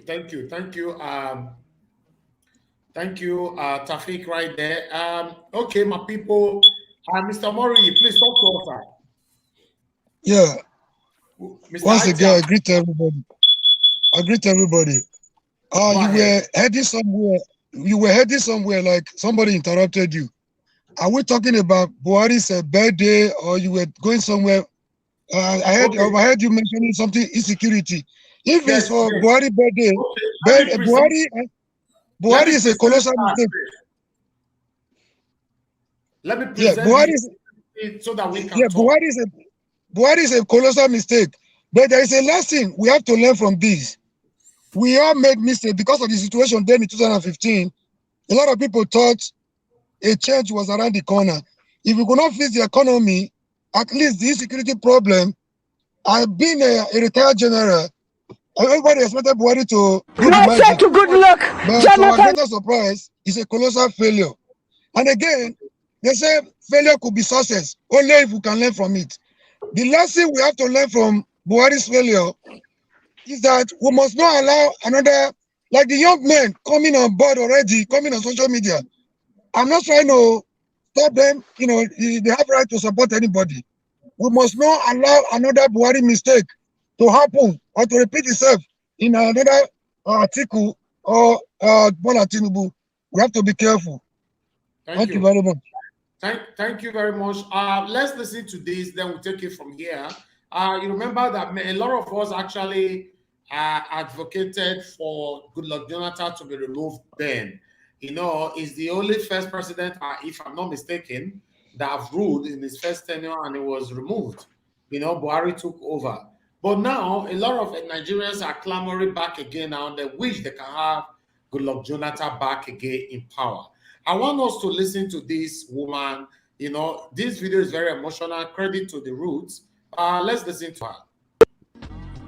I said to Goodluck Jonathan Ebele, thank you for being a good man. It is now we are realizing that you are such a very nice, honest man. Thank you, Goodluck Jonathan Ebele. Tomorrow, if you come out, we will vote you. Of course. Baba, you are a failure. Baba,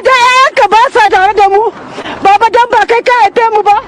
Baba in kaka epe mu zaka bari ana mana pyade. Baba in kaka epe mu zaka bari ana kashe mu. Baba in kaka epe mu zaka bari ana kai mu daji baba. Baba in kaka epe mu zaka bari ana mana ciniki mu kamar awaki baba. What they are telling you, if they are telling you that nothing is happening, they are lying. We are out to tell you the truth, Baba. Today, I regret ever voting for you, Baba. I regret voting for you, Baba. I regret voting for you, Baba. I regret for you. And today I'm standing here. We regret today. Baba. Baba baka samu. Baba mumu kesanka. Baba mumu kajamu dekai. Baba mumu kan. Okay, and I'm about to talk for them. We celebrate 79 today. So before that, make we see here before another message still we still go to Baba and Boko Haram them. Before we go on, as you all know that the insecurity in Nigeria is very, very, in fact, it's alarming, it's affecting everyone. These are the northerners, though. These are the northerners. If now those states now, or the southerners, we're going to say, yes, now because they're not weak. These are the northerners crying right now that they want ex-president Goodluck Jonathan back in power again. But meanwhile, let's listen to this, my people. Other ISWAP are trying to set up a scale. Boko Haram and other ISWAP are trying to set up a scale in this state. And that is why we had to have an emergency meeting for over 1.5 hours before my coming here. It is very sad that the traditional rulers are neck deep in encouraging this insecurity. Let me warn, I will not, and I repeat, I will not tolerate it, and I will not waste time to remove any traditional ruler that misbehaves.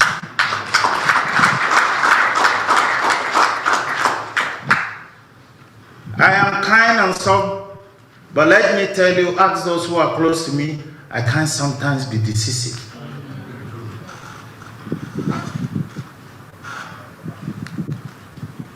Being quiet and gentle does not make me a mere foodstuff to be rubbish. Security, we must decide to hold it firmly because it affects you, me, and every other person. When they see the way governor they talk. Now governor be this, so if I talk now, I'll say I talk. Now governor they talk so. Okay, more continue. When they are shooting, the bullet doesn't know who. If it's a madman, then you are unfortunate.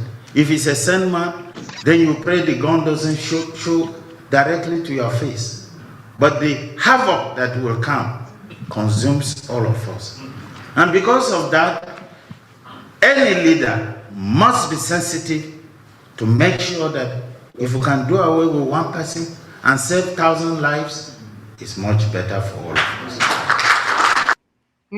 All right, my people, there's a topic here. We have Israel Asemota with us before we move to the panelists. Israel Asemota, talk to us.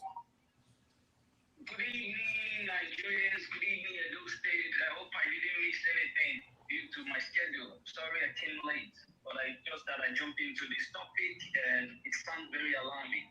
Okay, talk to us. Nigerians, listen. There's a saying like this. He who went to fetch the firewood, he fetched firewood in the forest. He's the one that brought the soldier ants home. Wake up rising, and there's also another saying that these things that these people are sounding an alarm. It looks as if it's falling on the deaf ear, and some people think it can cajole you as citizens of Nigeria to listen to their cry, hiding under the umbrella of a comrade and a Marxist. Because a river does not flow through the forest without bringing down rain. It did not work.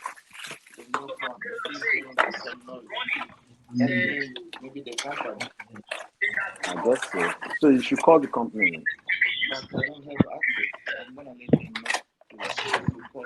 So since they are the one To the government that is corrupt as envelope, and they use this opportunity and fell a deaf ear and lead us for us to be asking this massive attack against unconscious people.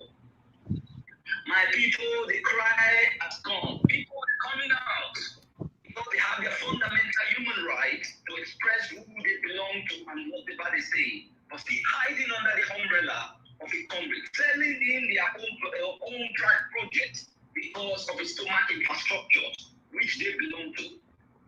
People, I want to tell you, they are sounding the alarm and nobody's paying the deaf ear. Everybody's paying the deaf ear. Believe what you want to believe.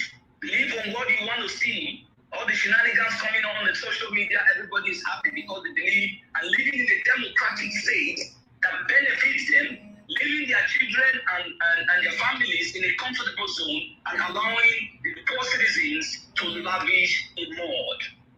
You can hear the cry of a woman who went through pains to deliver babies on earth, crying of the massacres. Our women are losing men and they have no husband in the north. It is very painful that we will sit down and continue to listen to these shenanigans that has enveloped us as if we are just animals. We are citizens, but nobody wants to listen. My people, 2023 is coming. Don't be so fooled by these people who come in with a rubber bag of rice.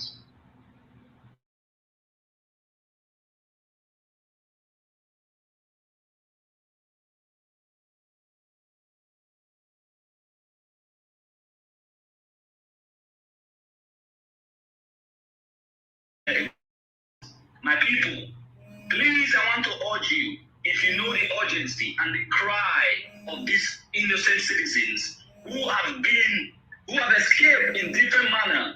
Some have died in the desert, some are in the Mediterranean Sea without their family knowing whereabouts them. It is my cry to see my brothers lavishing in pardon. My fellow Nigerians, 2023, please be wise. Thank you, my brother. Very much. Thank you, Israel. I appreciate you. All right, let's go to Mr. T. Mr. IT, are you there with us?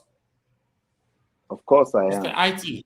Okay, talk to us, Mr. IT, on the videos that you just watched on the insecurity that is affecting eating you and I in Nigeria.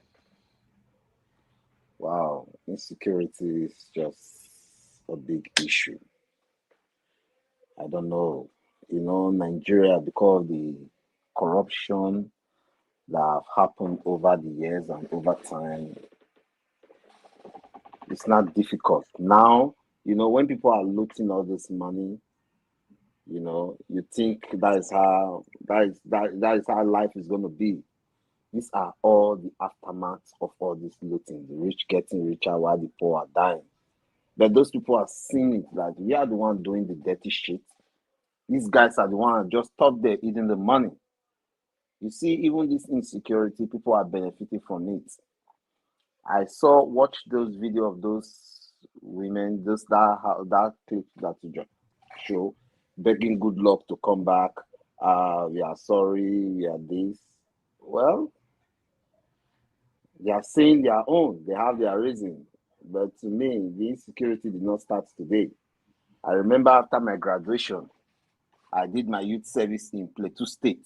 That was during Goodluck Jonathan regime, when the Fulani attacked the Bureau, because the village where I was serving, Gora is Christian, but those people allow the Muslims to live with them, meet these Fulani to live with them. And these Fulani are very rich. Fulani are very rich and they are very educated. So these guys, they have money. When that attack came, my brother, that day I know say warfare is real. Warfare. I say when bullets were moving in the air, I was lost. I don't know which side to run to. Because I was hearing different sound of guns. Let's say, I remember at the Storm Bank, I never experienced one. And that day I experienced warfare, shooting. You see, just they shoot people live. First time I see those things broad daylight, you know. That day I slept inside the bush. Inside the bush till the next day. Or every other person, some of the villagers were able to, because that village has the boundary with Bauchi State. So we were able to flee into Bauchi State. It was a tough one. For the next day, the state have to send soldiers to come get us with the coppers out of the scene, leaving the others there. Just with the coppers, but we had 2 of us that were on ground that day. So this thing has been there. And all these things are out of this corruption over time, people looting while others, and these people are growing. Today they grow up to become militants, and it's not everybody's problem. We just hope some days Nigerians will just realize and said, it's time for us to drop our arm and embrace peace and coexist, and we all should write the way we want to live exist together. Thank you. That's the only way I think it will work. Thank you. Mr. Alex, let me come to you on this. Are you there? Yeah. Yes, I'm here. Abed, you watched those 2 videos? Yes, I did. Okay, talk to us, Abed. Go ahead. Yeah, for me, from independence, from 1966, when 67 military regime through the 70s and 80s, one way or the other, if you check it, all the leaders have something in common. Sorrow, tears, and blood. This is their regular trademark. No leader in Nigeria, apart from Goodluck, whose own was not so much that you will not see, either by killing protesters, either by leaving the country to be porous because of tribal sentiment, is their usual style of putting fear on the citizenry. So as a student of Nigerian political history or Nigerian evolving history, I noticed that almost all the leaders, is it Gowon? Is it Obasanjo? Is it Abacha? Is it Babangida? All of them, they have one trademark. They must take lives in thousands, in hundreds of thousands. It's what they do. I wonder how they sleep. I wonder how they talk to their children. I wonder how they spend time with their wives. I wonder what runs through their head. I wonder. I don't know what enters them when you are a president of a nation and you are visiting other nations. Asian tigers, every day they are having a locomotion from third world country to second world country. Last 3 weeks here, we are told that Singapore has gravitated again from second world to first world country. You can no longer call Singapore now a second world country. It's now a first world country. Where you mention America, Canada, Australia, US, America, Canada, Australia, then you mention Europe, then Singapore now. So all we can see is how to kill our own people, how to steal money. I don't know how we became this archaic, we became this nonchalant, we became this careless and callous with human lives. I don't know where this set of leaders came from. I don't know. If you watch them very well, sir, these leaders were the same people who rescued Nigeria from breaking into 2 countries or 3 countries after the Civil War. They are still the same people. Buhari, Dokabale, Obasanjo, Babangida, Danjuma, they are still the same people dictating the tune from the background. Obasanjo, OBJ brought in Johnson, good luck. So these guys, I don't know if it's the illiteracy of those days, if it's the the wickedness of them going through that civil war. It pained them so much, so they don't want to leave Nigeria alone. Because Obasanjo was in Bayelsa in a town hall meeting. You know, he went there to commission some project, and he was in a town hall meeting. A young man said, sir, that NNPC and Chevron, they are drilling crude oil in my father's land. They've given me nothing. On camera, the guy opened his leg and showed that guy where Biafra soldiers shot him on his foot. He said, "Where was your father when Biafra was taking over Nigeria?" He was asking that young man. He's on the video. He's on YouTube, sir. Yeah. So that means these guys are still angry with that war. They are still angry. They are not patriotic. They are not veterans. They are supposed to be veterans. In America, in Europe, you have war veterans. You see their pictures on their museum. You see their medals displayed, like a copy of their medals littered around the country. But Nigerian leaders have refused to let go of this country because of the anger that they carried over from the civil war. The war has come and gone. They have refused to let Nigeria go. After 1999, after this guy died, General Abacha, they put their army uniform and brought in the civilian clothes. They are still the ones. So until this set of leaders are done away with, I'm not sure we are going to have any kind of leader that will protect Nigeria, that will take Nigeria to the promised land. We need a set of leaders that have Nigeria in their blood, not anger, not military background. Somebody from a civil background. Apart from Jonathan Goodluck's government, to me, was also not really Goodluck government. He was just there as a figurehead. He didn't want to be violent. He said his vision, his ambition is not worth the blood of any Nigerian, and so on and so forth. But we need a leader who is selfless, a patriotic person, a Nigeria to the core, not a military general who has lost his mind, who has lost his conscience. Sorrow, tears, and blood is their regular trademark. Is what we are going through today. Imagine at this time of globalization, we are still battling with electricity failure. We are still battling with, no water to drink. We are still battling with providing shelter for your citizenry. We know that insecurity is worldwide, but people have insecurity, but they are still progressing. That's the point. Side by side, they are still progressing. They are still exporting goods from their country. They are still manufacturing goods. They are still developing themselves. How come we hide under? It's a global problem. It's a global problem. We are not the only ones. It's in America. Is America not progressing? I know they are more. They are 200 years old. Nigeria is not like that, but we should be making some steps. So this set of leaders are the ones who don't care about Nigeria. They will keep killing people. I'm hearing now that Tinubu is warming up. So I want to join my voice with a caller that called just now that come 2023, all the young people, we need to come together and try to take Nigeria like taking the bull by the horn with our PVC.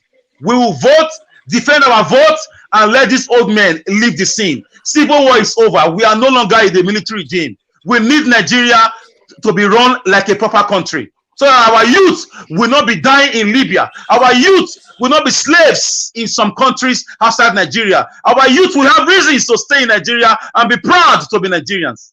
So I beg our leaders, Obasanjo, Buhari, Don Kabale, Danjuma, I beg all of you, leave Nigeria alone.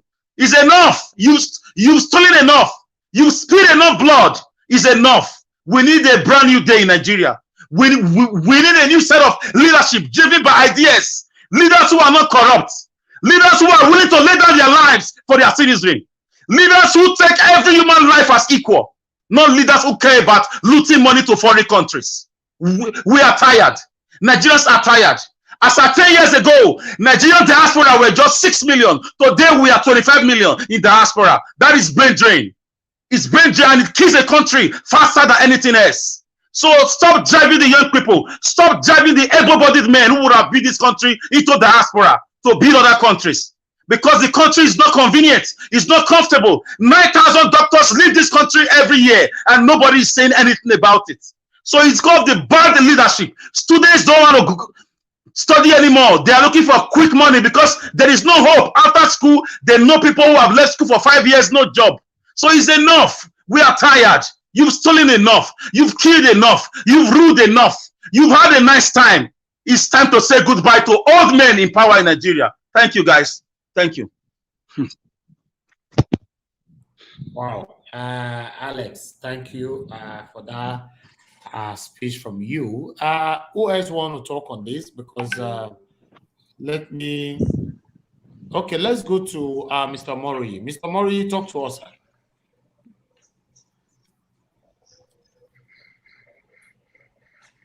Mr. Mori, unmute yourself. All right. Okay. Thank you once again. Thank you once again for another opportunity. Thank you, sir. It's an open secret that Nigeria is bleeding. North, south, east, and west. Nigeria is bleeding.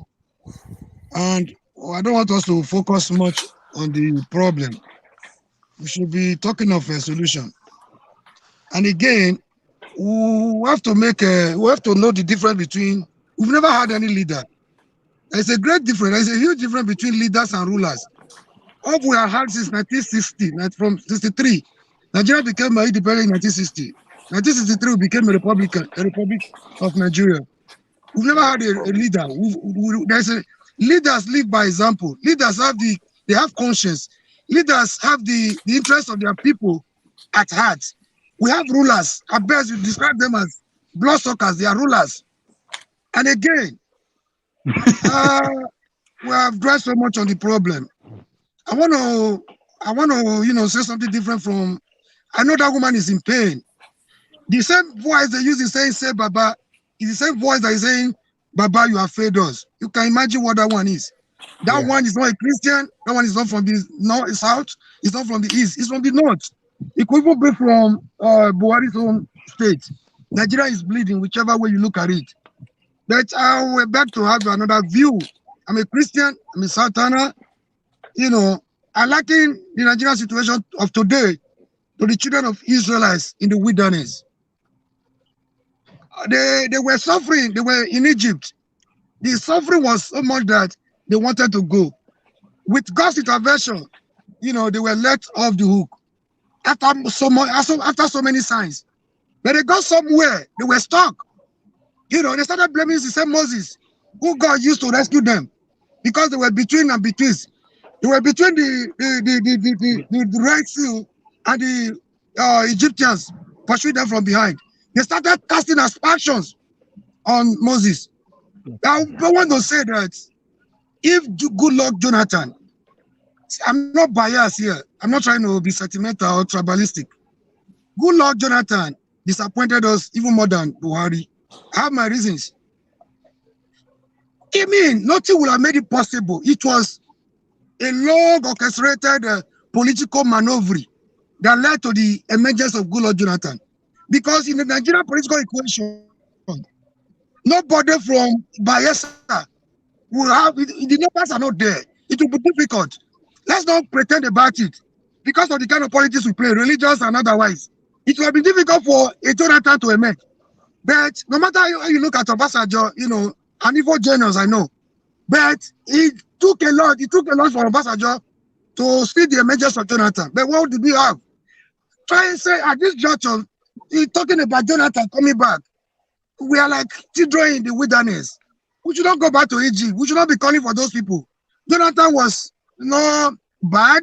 It was not as bad as Buhari, but it wasn't the kind of leader Nigeria needed to lead us to the promised land. Because we must not sweep a lot of things under the carpet. If Jonathan was the kind of Jonathan, the Nigerian brother we expected of him, there would have been no way for a Buhari to emerge. The corruptions are there. The designers were there. The Dasukis were there. The helicopter in South Africa were there. And we've forgotten this is in a hurry.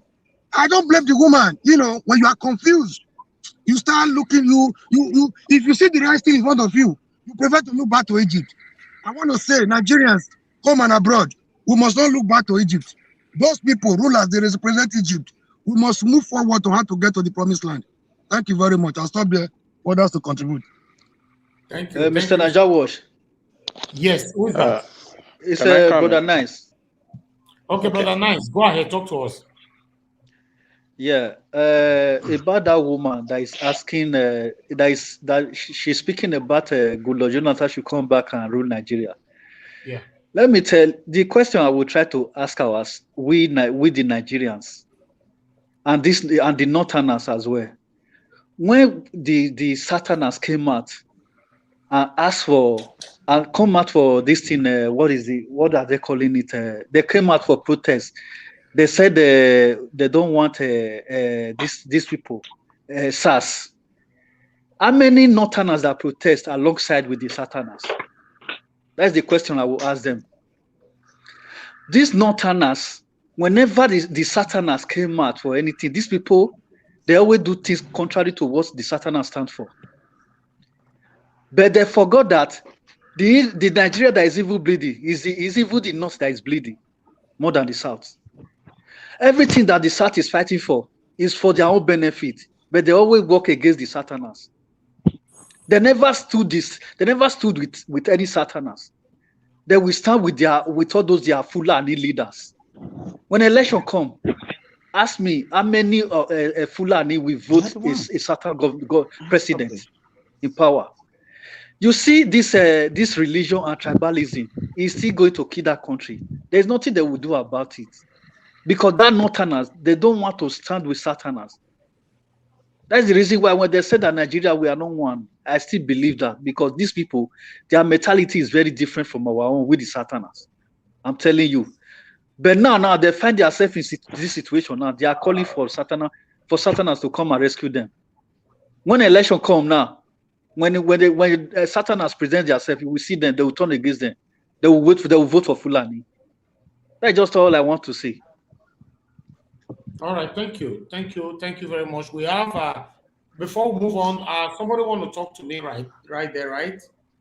We have someone. I have Tafik. Tafik, go ahead, talk to us, my brother.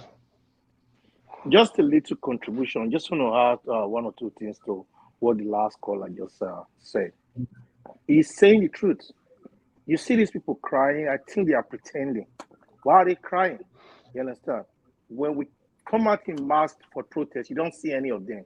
The next thing you will hear one name from the third group and say, "Oh, this is this." They will just say the opposite of it. I see they don't have sense. Sometimes I begin to wonder. Sometimes some of these people they act like the same malu they real. They act the other way around.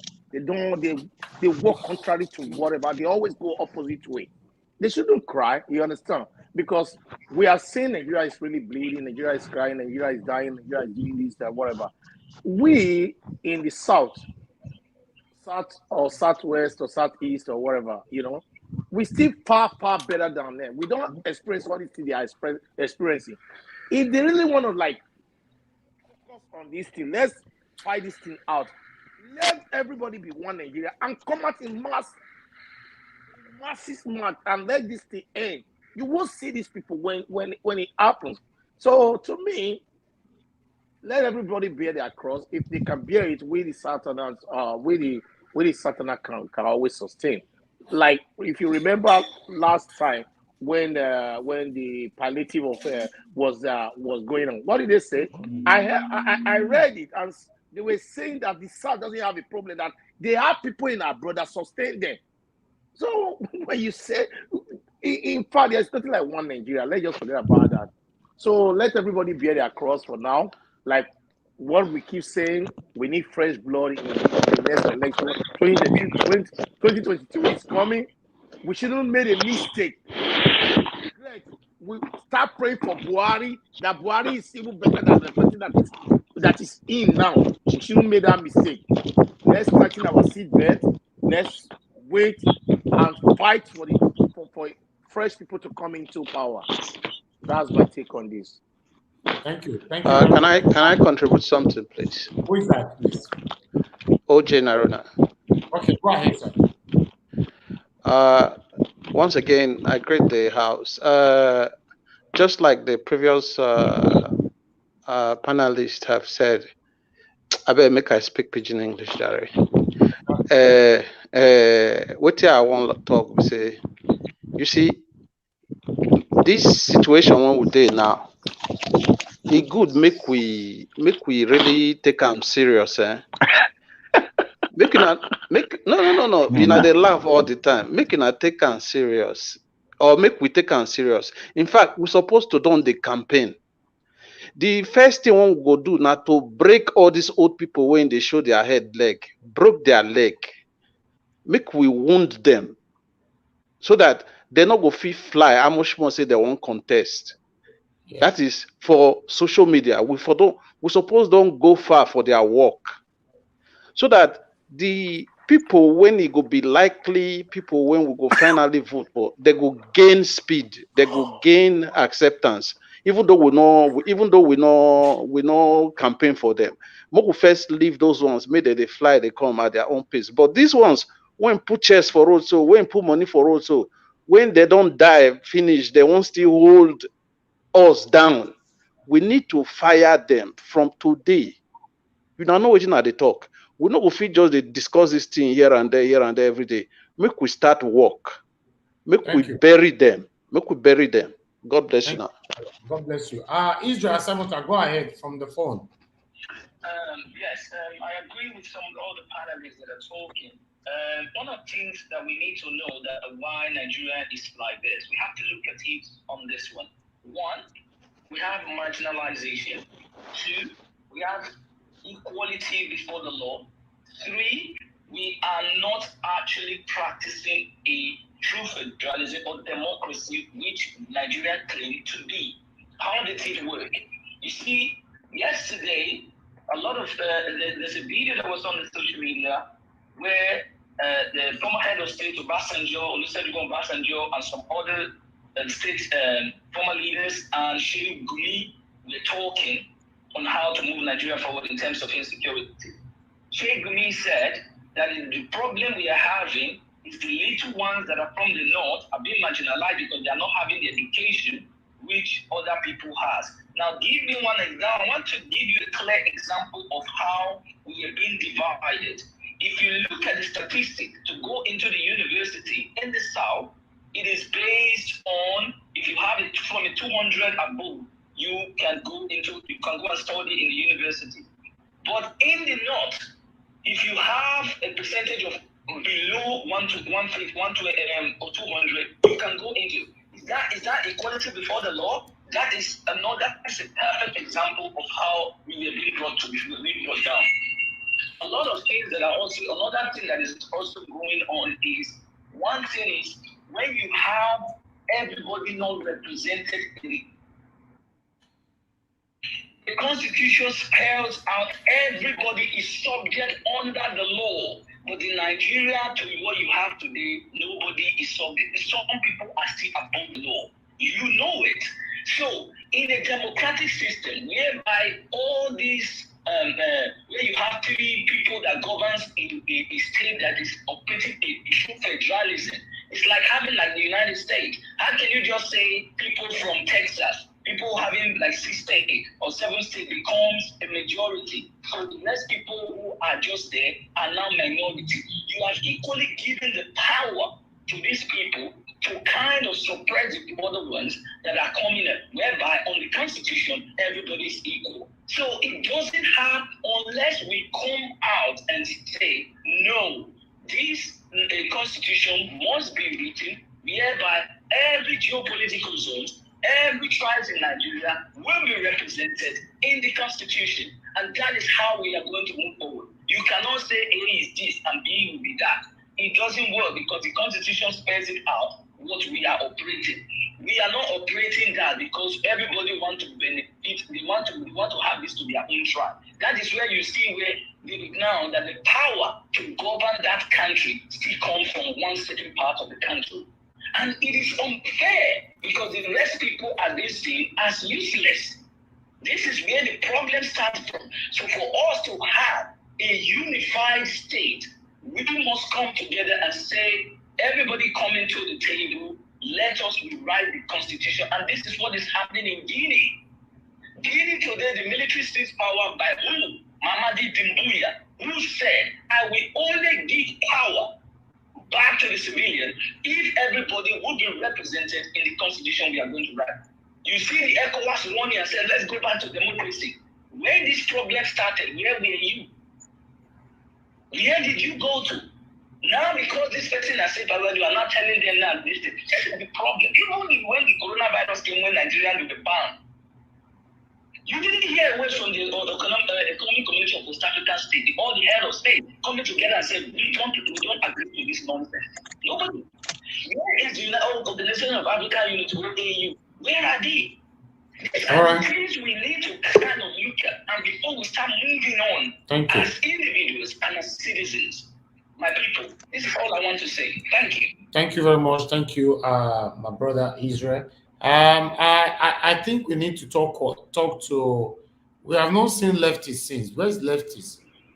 Am I still in? When I'll be here waiting, I'll be watching. I'm just here watching. Can you hear me? Okay, hold on. Let us talk to leftists first. No, Akin, go ahead. Go ahead.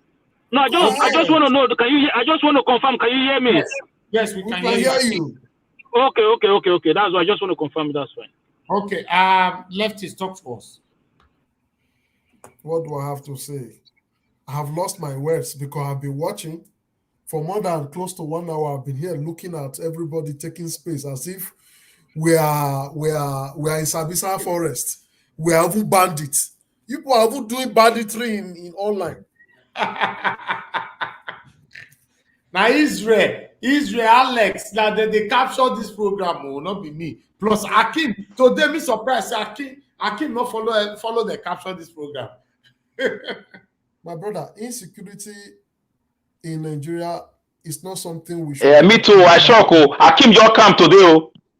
Me don't know what they happen. No, Akim, wait. You need to confess for us. So anyway. Nobody say me will referee the show. I say me still leave referee the game. Now on still they complain say I know. You know okay, I want to win. I talk problem. I not talk. I mean want to win. Eh? No, we want make they talk.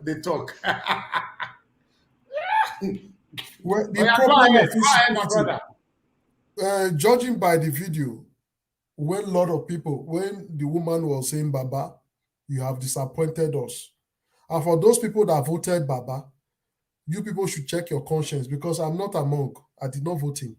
Before the election, I kept saying one thing, that he's coming to do this, and this is exactly what he's doing. So it is partly our fault for those that were not seeing the game, the chess game of Obasanjo and his cronies were playing. See, we come to online every time to talk, and we forgot the role that some of us have played, putting us in this situation. And some of us will still play it again. See, knowledge is not simple. It's not easy to get. It's not just by talking. What role have you played? What do you know? And what have you achieved? What do you think will happen? A lot of you voted Buhari now. Yes. And this is the Buhari you voted. So why are you not crying? I didn't vote him. I had issues with a lot of people. When I was telling people, this is this man that is coming, this is what he will do. See, we shouldn't be crying. Alex just made mention of Danjuma. Even Danjuma wrote a lot about Buhari and warned a lot of people not to vote him. Danjuma said a lot about this Boko Haram, this banditry, how they started. But did you people listen? Anyway, maybe there is hope. I think China is sending experts very soon. Their investigation expert to Nigeria to help in banditry.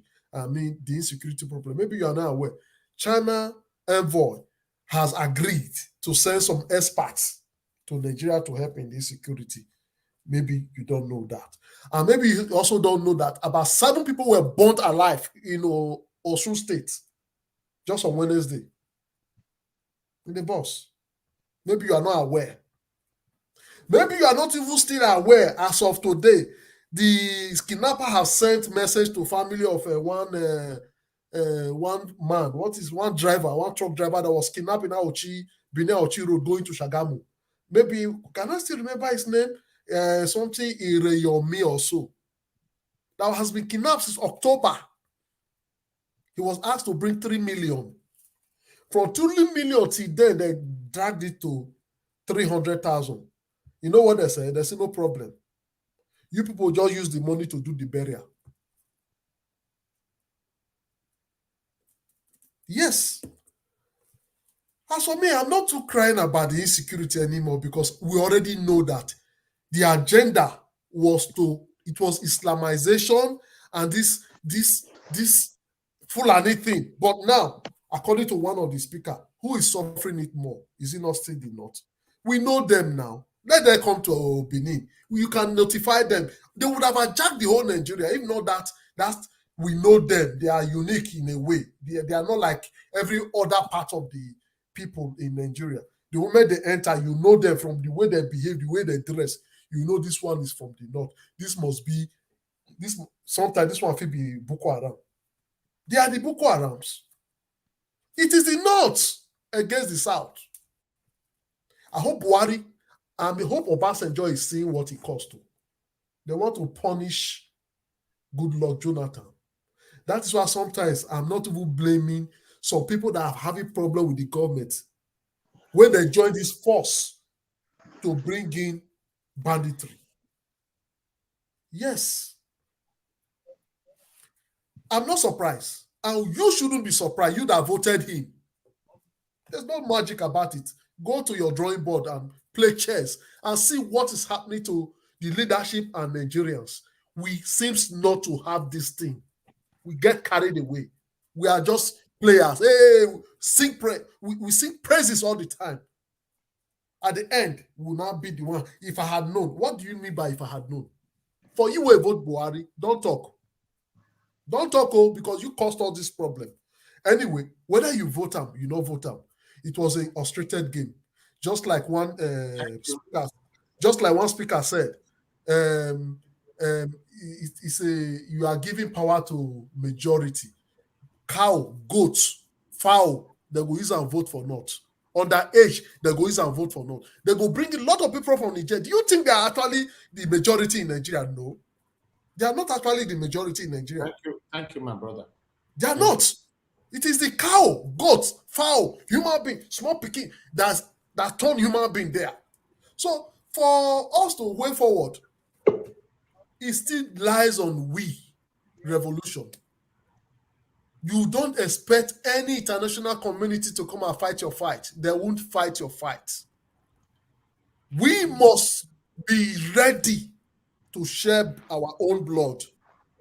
But still, just like the last person that spoke, the youth will still not join. Why? Because they are still playing that tribalistic, they are still brainwashing them.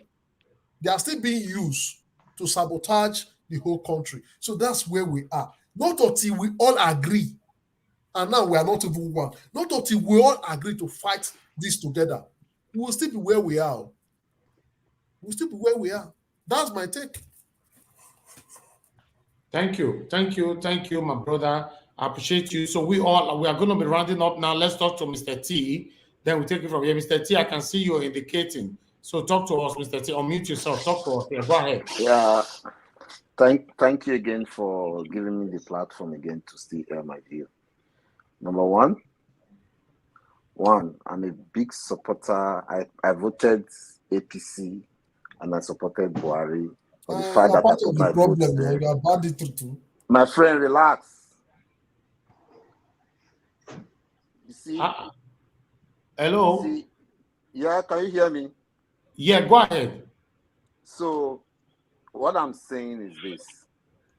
Nigeria is divided along ethnicity and religious line. If you don't belong to my religion, we have problem. You understand? And that is what Obama said. He said the Constitution is just a mail paper.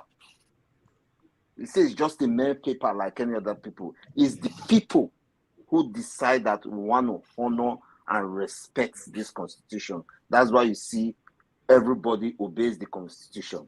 But today, what we see in Nigeria, some people are above the Constitution. Some people don't even care if there is Constitution because they have power. You understand? This is why I said, if you look at this Boko Haram banditry, These are things people have been orchestrating over time.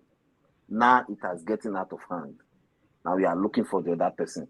When this Boko Haram started during Obasanjo regime stroke Yaradua, even the first guy, is he not Mustafa? What's his name again?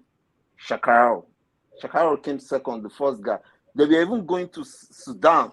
Most of all these top men were going to Sudan. They will say they are going to Mecca. They'll go to Sudan to join him in prayers. You see, all these things are people trying to make the states ungovernable because they are making hell out of it. Buhari cannot be everywhere, whether you like it or not.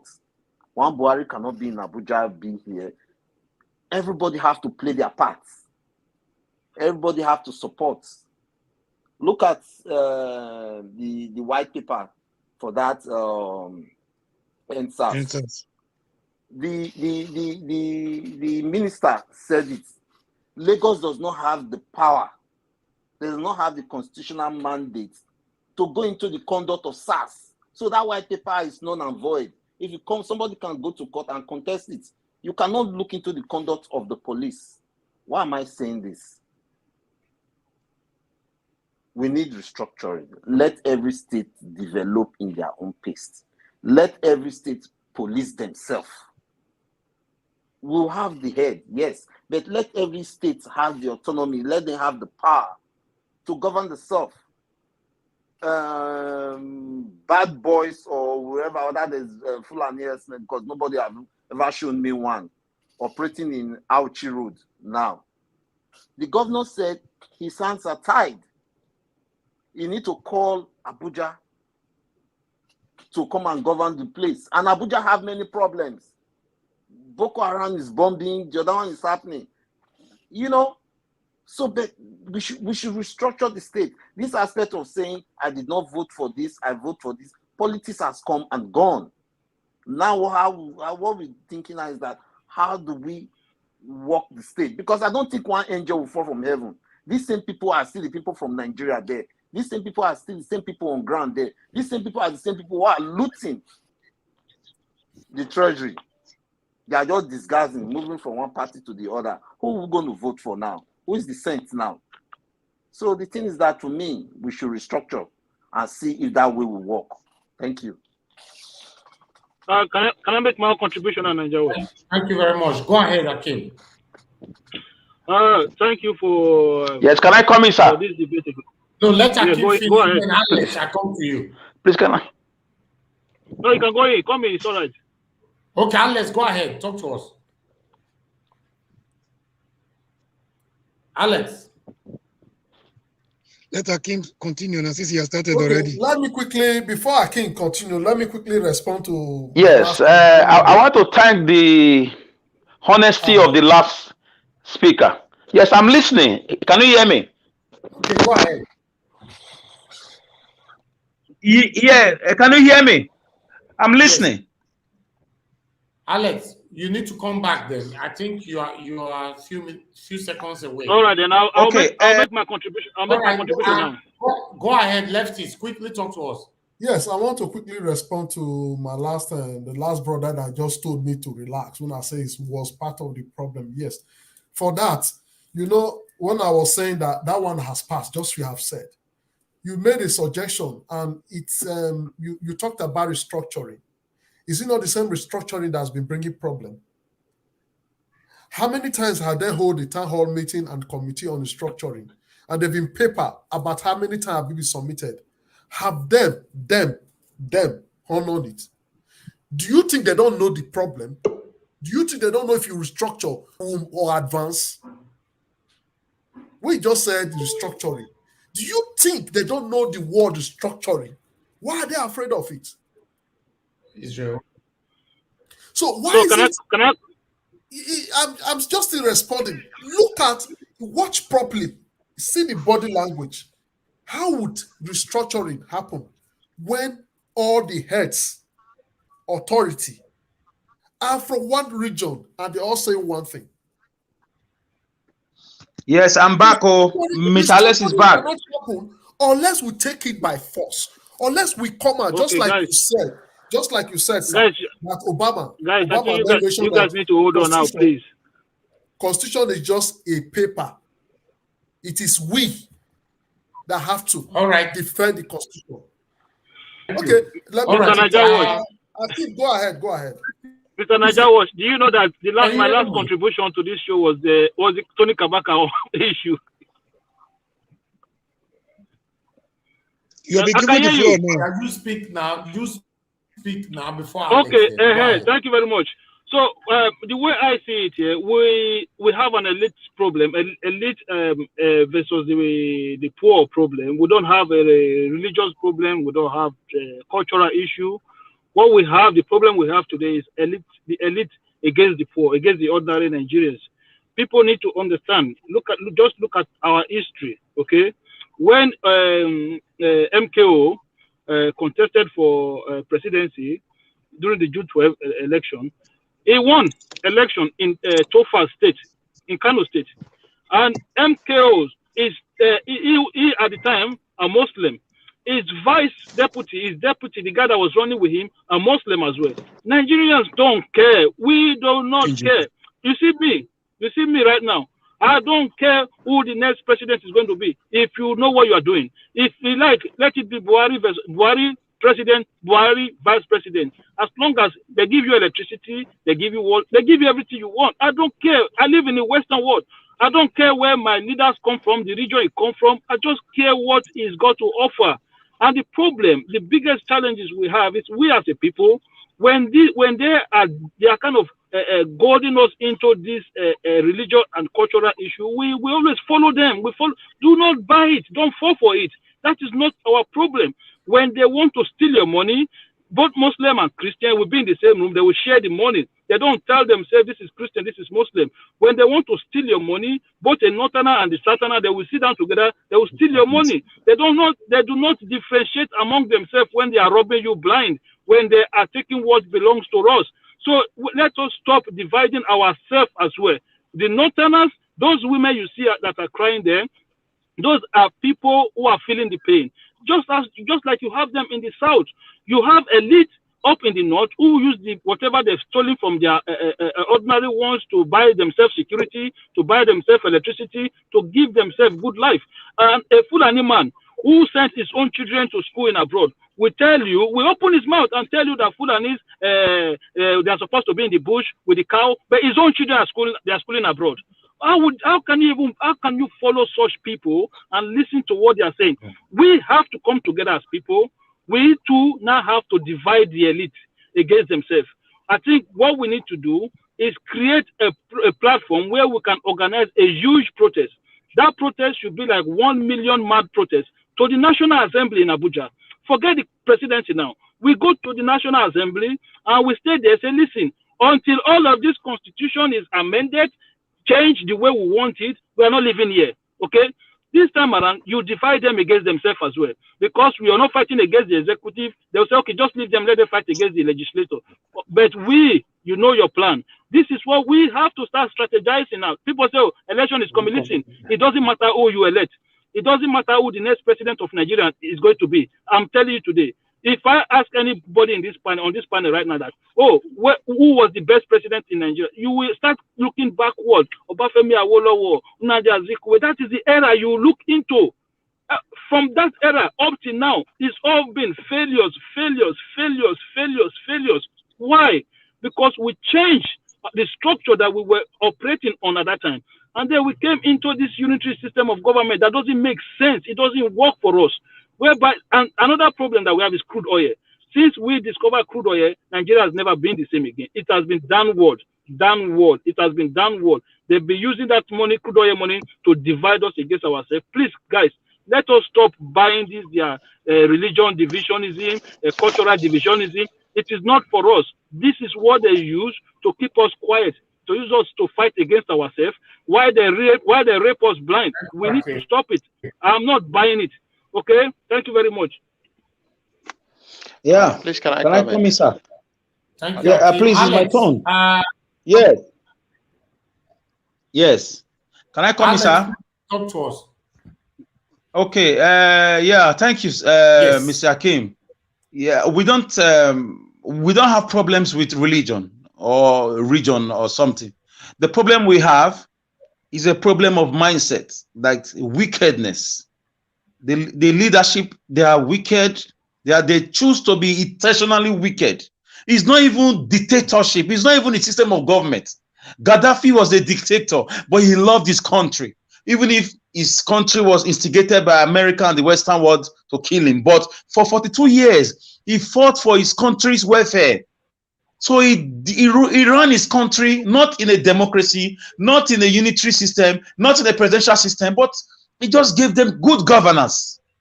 He gave them what we need to be alive: job opportunities, pipe-borne water to drink, free education, welfare from the government. I mean, that's not difficult for a country blessed with natural resources. Apart from few exceptions, oil has always been a curse to every region or country that has it. It's just few exceptions like Saudi Arabia, Qatar. All countries that have oil or natural resources is always riddled with civil wars and problems. So we should be talking about how we can educate people now to check the leadership of people. How wicked have they been with their wives or with their staff, with their company staff, those working on that, even to their gate man. It's very easy to know somebody. A few questions here and there, you will gather your data about people. So please stop voting generous. Somebody admitted just now, I salute your courage that you brought in Buhari. You are one of the people that caused the problem we are in now. I did not do that. So I'm not judging you. I'm just telling you, next time, check people's antecedents. The same Buhari was chased out of power. Who caused the problem you are in, not me. The same Buhari was chased out of power by Babangida because during his time, dollar to naira was very bad too. Economy was useless. He has been a brutal man. So there is no ideas with these leaders. So for me, the solution right now here is a massive grassroots to the top sensitization of citizens to stop selling their votes and to start looking out for leaders with good pedigree and antecedents. And also, we should be ready to fight should there be a revolution. I am ready. We have to take this land back from these old men. We cannot continue like this. At some point, like Nelson Mandela said, we will exhaust all peaceful means, but at some point, we have to take our destiny in our hands. I speak to young people. Thank you. Thank you, Alex. Before you, Mr. Amori, let me talk to Israel. Israel, Asabota, talk to us. Israel, are you there? Israel. Yes, we can hear you. Yeah, I can hear you. Can you hear me? Yes. Okay, right. That's my honorable sir, that's Mr. Ike. Well, most of us we have the opportunity to live there. We are not there, and we don't understand. You're talking about restructuring. We live in a state, you live in a defined democracy. You're talking about restructuring. At this time of the day, it's a late hour, sir. I'm sorry to say, it's a late hour. Okay? Because the system that you are going to restructure is captured by hoodlums. Okay? You cannot restructure that system. Does that really tell that is going to the problem is going to end? No, it's to overhaul the system and just remove all these people and bring in a new clone system that will press out the people who want a good governance. When you do that, then you are going to stay, then you tell them, then you remove everybody will now sit down and change the constitution. You cannot do it now. You cannot restructure anything there. What are you going to restructure? It does not change. You not change. You are restructuring, you not change the mindset of the people. This is the problem. We should think of saying it is now that we need to educate the youth because the youth are the future of tomorrow. Because the problems are seeing now, they're not seeing, most of us are not seeing it because we don't live there. But the problem is the youth that is going to face it whether they like it or not. So Okay. I know that the youth are already doing them down. So don't preach that one that is not a good preach. I'm sorry, sir. You need to educate our people. We need to educate our youth, most especially the youth. It is time for you to start knowing what is right to structure a foundation that you're going to see for tomorrow. Thank you. Thank you, Israel. Thank you very much. Mr. Mori, please talk to us. We need to round up now. Mr. Mori, you only have 2 minutes. We are rounding up in the next 5 minutes. Where's Mr. Murray? Mr. Murray, can you hear me? Yes, sir. My life on direct. In summary, I salute the opinion. I mean, I salute the courage of everyone. I respect the contribution of the panelists. You know, spot on. But I want to make some clarification here. Akim, the point I wanted to make, you really dealt with some of the points. Please, let us be guided. Let us be careful. Our rulers, they have their game plan, which have been working for them over the years. They have succeeded. They play on our gullibility. They know the kind of people we are. We are easily deceived. Let's stop blaming people that voted for Buhari. As at the time they voted for Buhari, give it that scenario. You know, people judge Buhari by what happened 83, 84, 85 because of war against indiscipline. Most of us were cajoled by that particular era, not knowing that the brain behind that, the few things we saw was actually Diagbo. Yes, let us stop the blame game. Let us not continue to fall for their gimmicks. Please, on the basis of religion, tribalism, I want to say on this note, please, our brothers and sisters in the north, they are just beginning to wake up. Don't blame them. For too long, they have been brainwashed for too long. A philosopher said, he said this brain is a tabula rasa. When we were born, there was nothing on it. So what we learn later in life is a result of association. The school, the family we mingle with, the peer age group we mingle with. So they have been brainwashed all over the years to believe that if one man is okay, if Babangida is okay, it's good for the rest of the Northerners to line up every morning, and you know, to be amateurists in their gate begging for Tura Duninu. They have been brainwashed. They will even go as far as telling you education is a sin. You know, Western education is a crime. Why they sending their children to Western education? Please, the problem we have, like I said on this platform, the major problem in Nigeria is a war, is a class war between the poor and the rich, the oppressor and the oppressed. The only two tribes you have, the tribe of the oppressor and the tribe of the oppressed. The oppressed man in the north is the same thing as the oppressed Ibomat in the east. It's the same thing as the oppressed Benin man in Edo State. It's the same thing as the oppressed Benin Yoruba man. Let's stop this idea of falling for their gimmicks. Oh, the North are not ready. They are ready, my brother. They have been brainwashed. They have been oppressed for too long. And again, religion. Like Akin said, when they're busy sharing our money, they don't say who is a Muslim, who is a Christian. You know, they share their loot and go away. You know, when it comes to when one of them is caught, oh, they are dealing with him because he's a Christian. They are dealing with him because he's a Muslim. They are dealing with, we should stop this gimmick. This is how they divide us. This is how, if there's anything our rulers fear, is the unity of the people. Sovereignty resides with the people. They fear the unity, they fear our unity. Even this little thing we are doing right here, it touches them to their bone marrow. They never want us to come together. So, if our brothers and sisters who voted for Buhari say Baba, are not saying, Baba, you disappointed us, they have realized their mistakes. We cannot continue to blame them. So, any poor man in the north is a poor man in the south. Please, religion, tribalism, even another thing we're adding now, age. Age is just a number, my brother.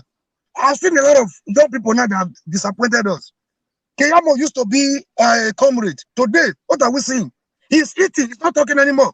He said, when you eat, you don't talk. What about the governor of Kogi State? He's a young man.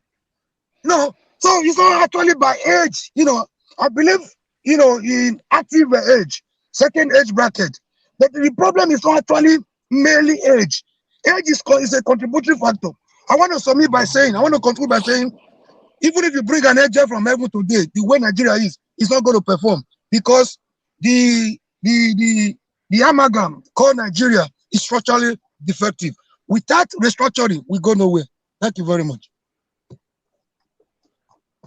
My people, we need to round up now. We need to round up now. Can I contribute, please? Can I just say something before Who is that? we go? Who is that? What's your name, please? OJ Naruna, please. Okay. OJ Naruna, talk to us. Go ahead. Thank you Please. very much, the last speaker. Thank you very much, the previous speakers. What I want us to see, the picture, we are still talking about the past. I want us to swing into action. Yes, age is a number, but we cannot continue to lose generations because of people's political ambition. Like Buhari, all he came for was just to become president of Nigeria. There are two Caesars standing in our gate. One is Tinubu. He sold us, he took 8 years from our generation and doled it to a dead Buhari.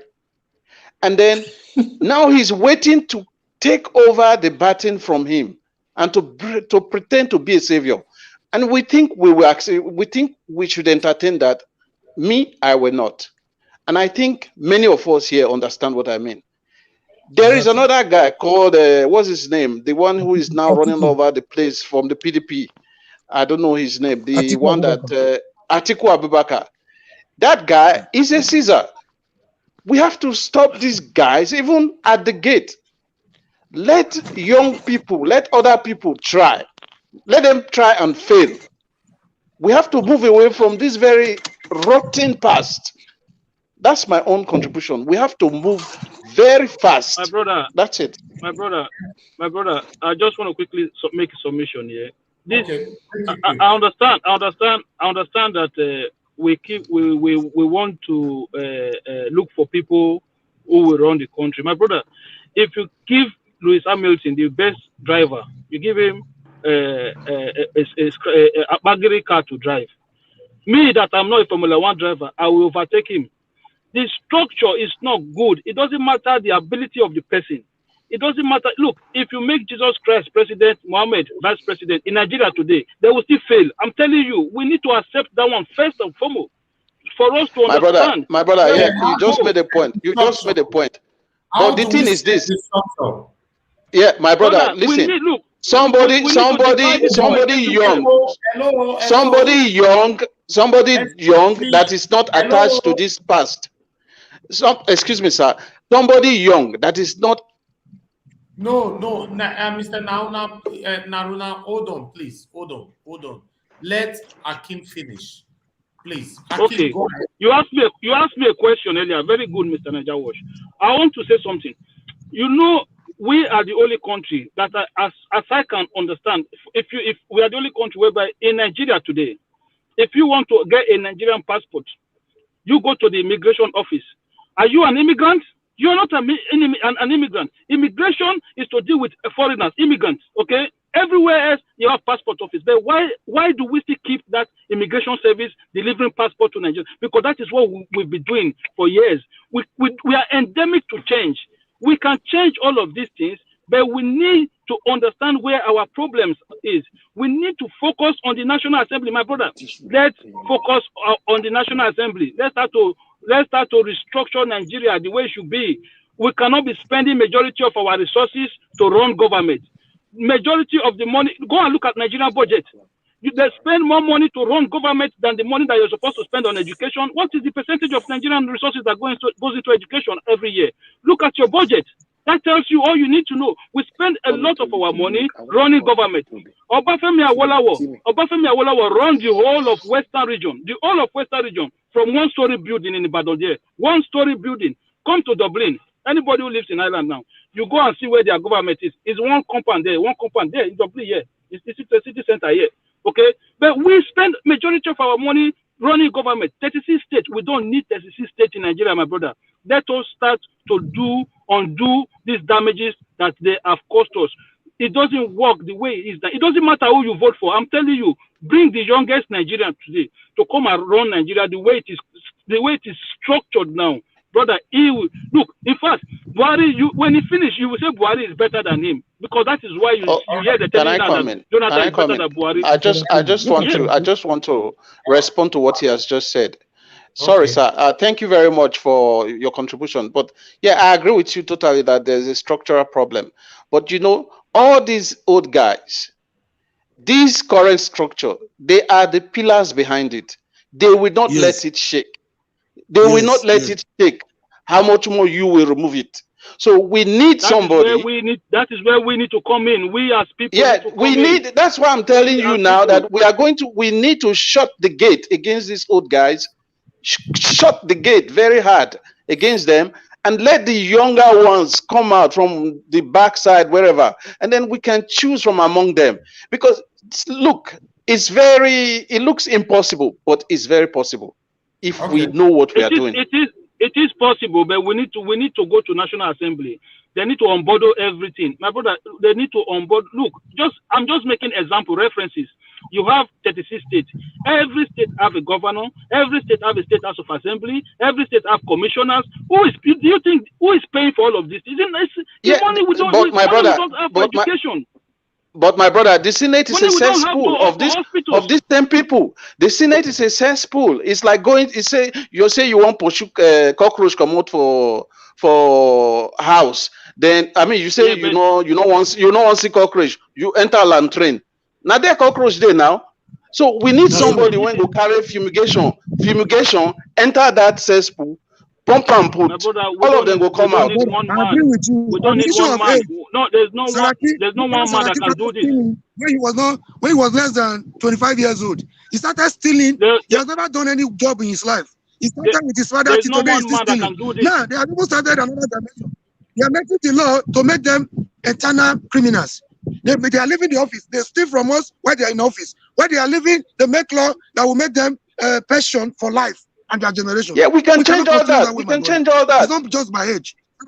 Okay. Look, it's not really by age. Age is not the problem. Patriotism is our problem. Just like you people have agreed. Thank you, my brother. Age is not the problem.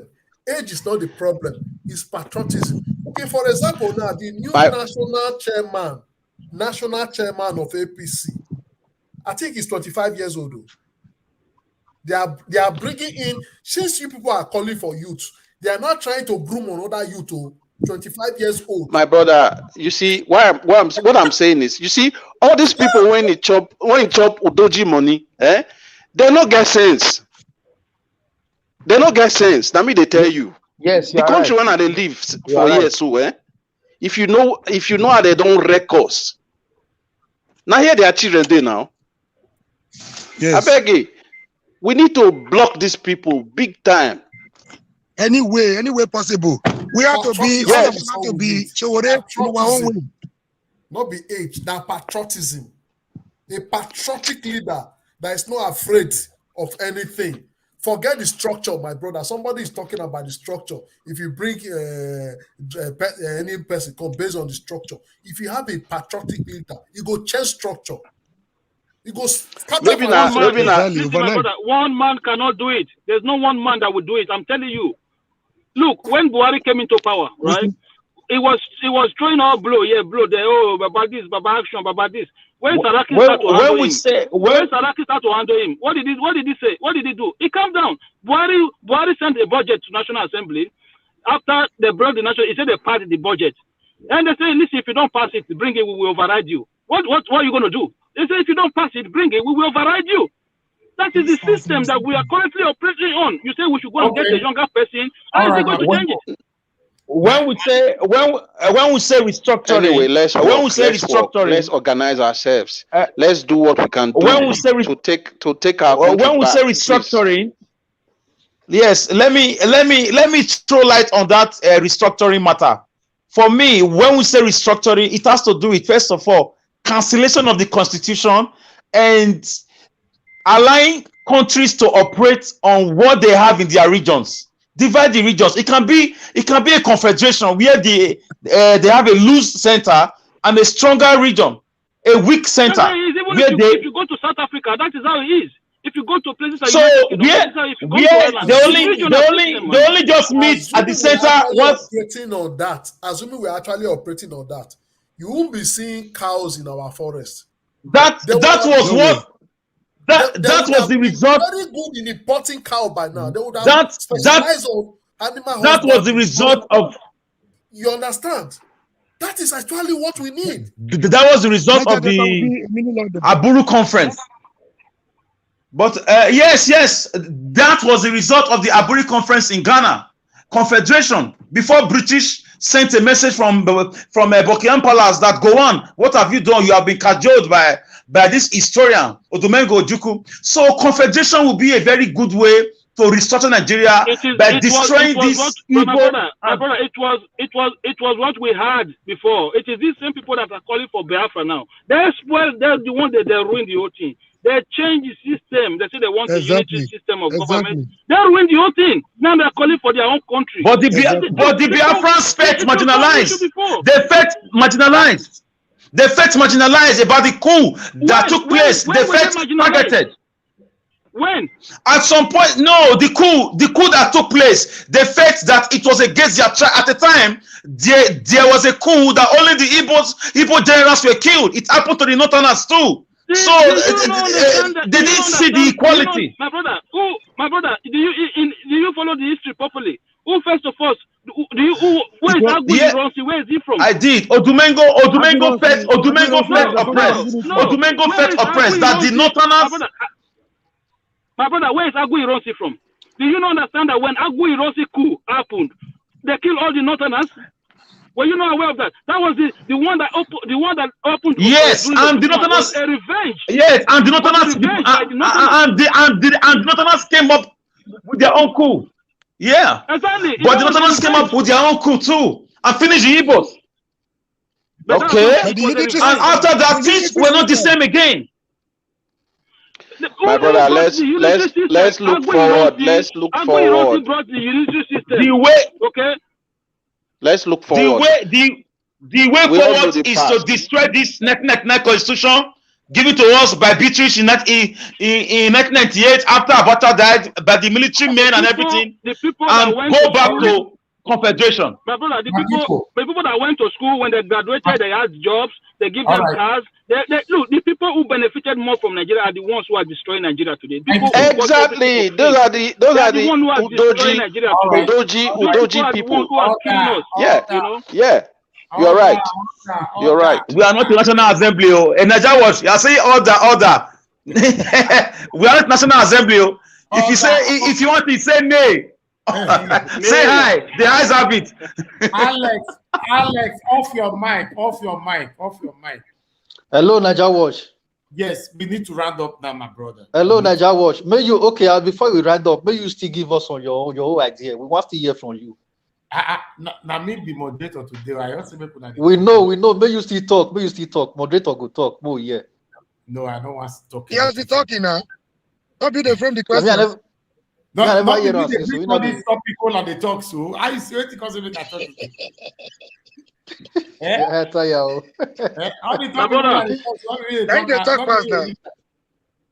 That's why we talk remain. How would they talk? That's why we talk remain. How would they talk? Alex, you said what? Naija Watch, my brother.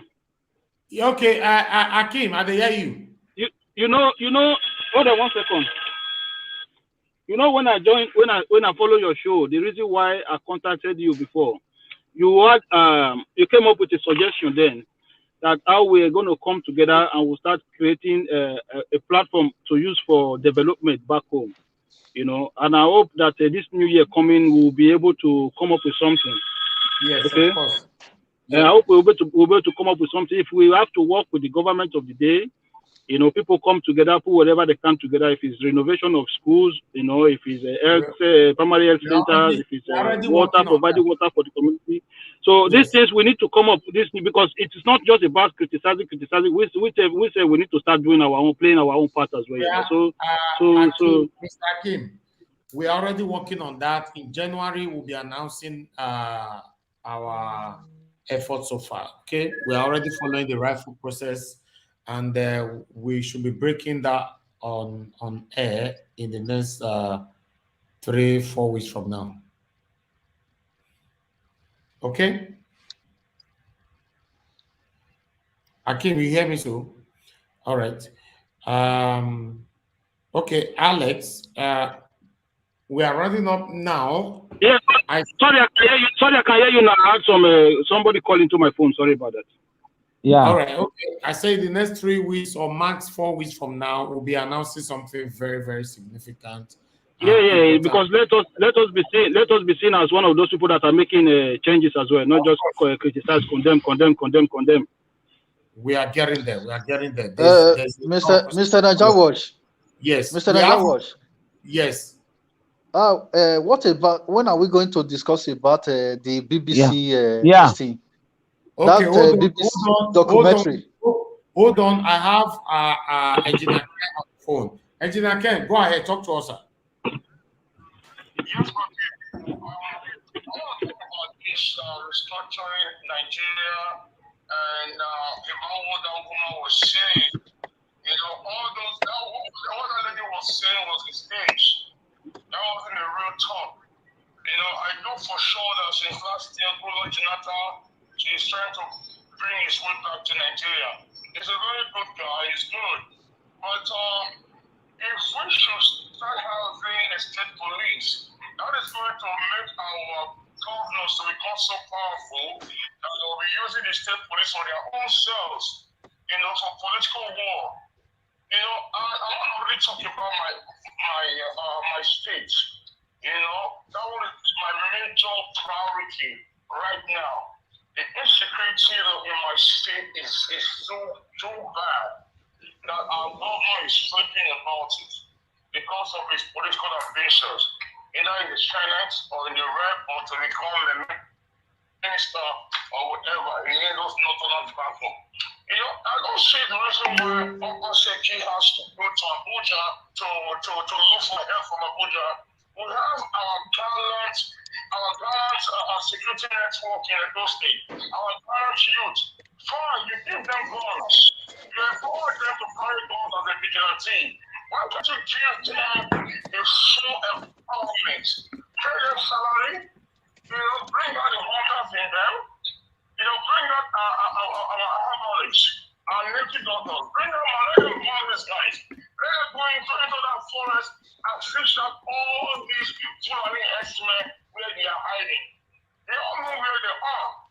These men that live in America can know where they are. All of them are coming through that power line. That power line is the only network that we have from the north to the west to the south. All right. Thank you. Engineer Ken, we are rounding up now. Thank you, Engineer Ken. I appreciate you. We are rounding up now. We have 2 minutes to round up. We are already 3 hours. Thank you, Engineer Ken. Thank you so much. Thank you. Yeah. All right, we have Bobby Morris just joining us now. You came so late, Bobby Morris. We are rounding up now. I greet the house. Thank you very much for joining us. We greet you since you came to greet us. We greet you back. All right. The question I'm going to ask I greet you you. guys, round up. So some other time, no problem. Hold on.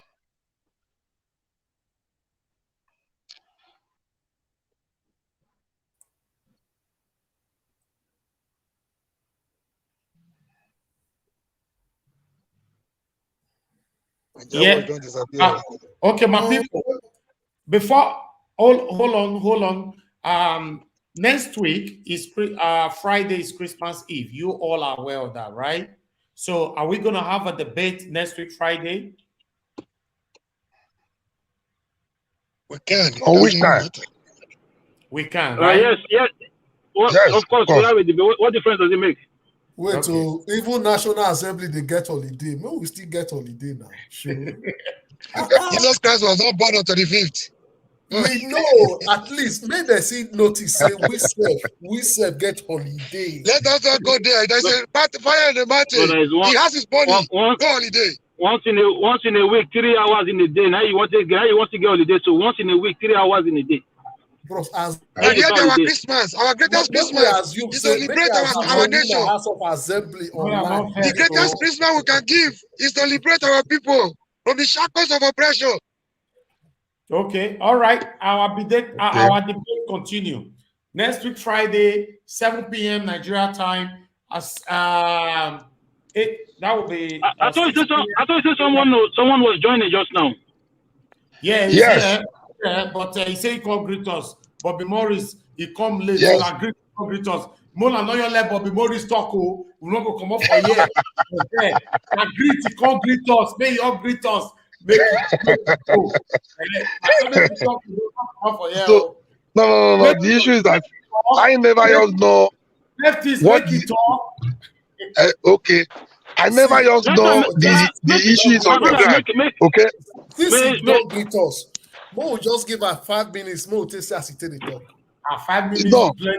2 minutes. Bobby Morris, 2 minutes. Talk to us. 5 minutes. Okay, so I said that I never just know the issue on the ground, you know. So I have to listen, but I don't know. I just joined now, you know. So and you said that it's just 2 minutes, you know. So it's like let me tell you the issue. Let me tell you the issue. The issue. Okay. Let me tell you now. Okay. They say Buhari they repeat 79 years birthday. That man is more than 79. What is that? That be 99. I wanted a one. You don't finish first phase. They're saying old man refused to die. Old man refused to die. So Methuselah. Okay. Oh Lord Almighty. Old country. Your president. Bro, so when you mention Buhari birthday, you see I talk. Buhari, old country. It's like the country, we want to renew the country now. It's not for old people again, you know. We have to take it back by force. We have to join Yes. You know, so the country is old, you know. So they take it as old, and the country is just young. Buhari even senior Nigeria. You don't talk of Buhari's first son. The first son. He even senior Nigeria. He carry birthday cake, 79 birthday cake, go do for Turkey. It's a lie. It's a lie. The man is a liar. It's a liar. The man is old. He's old. He's old. 99 years. If we don't even pass 99, you know. So the 79 years old as amended. As amended. 79 years old as amended. 79 years old as amended by Alex. As amended Constitution. Constitutional amendment. No president of a country. If you celebrate birthday for Turkey. If we not even take time, self, now children can't grow meet up for this age. You don't know. Yes. By force, by force.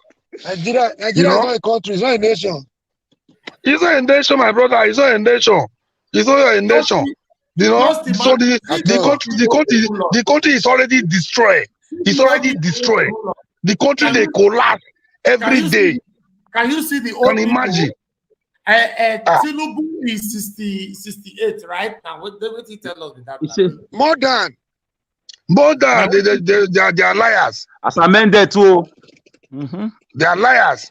As amended too. 68 as amended. Politicians, analog. Yeah. You know? Politics age. A digital mind. Politics age. Very bad. Too bad, my brother. Digital ideas. It's too bad, though. It's too bad, though. They make people they confused for that country. They make people they confused every day. They make people they frustrate every day. You know? I expected so much from Buhari. It disappointed me. I don't talk finish. It disappointed. That man disappointed. I know how much I take a pay for that man. My own money. You when I use. I can pay to make sure say the church enter Nigeria. To make sure say the church enter Nigeria. Yet the church no come. All right, you know. People, so the man disappoints. Now wow. All right. We will not be two now for the platform. We're bringing Buhari. Make una remember say now next week our next week hello my people, make una wait now. I no one meet people, make we just next week debate na Friday, which is Christmas Eve. If una they come, I beg. If na chicken, you na cook, bring up. If na cow, if na pounded yam, if na rice, you need to know. Digital chicken.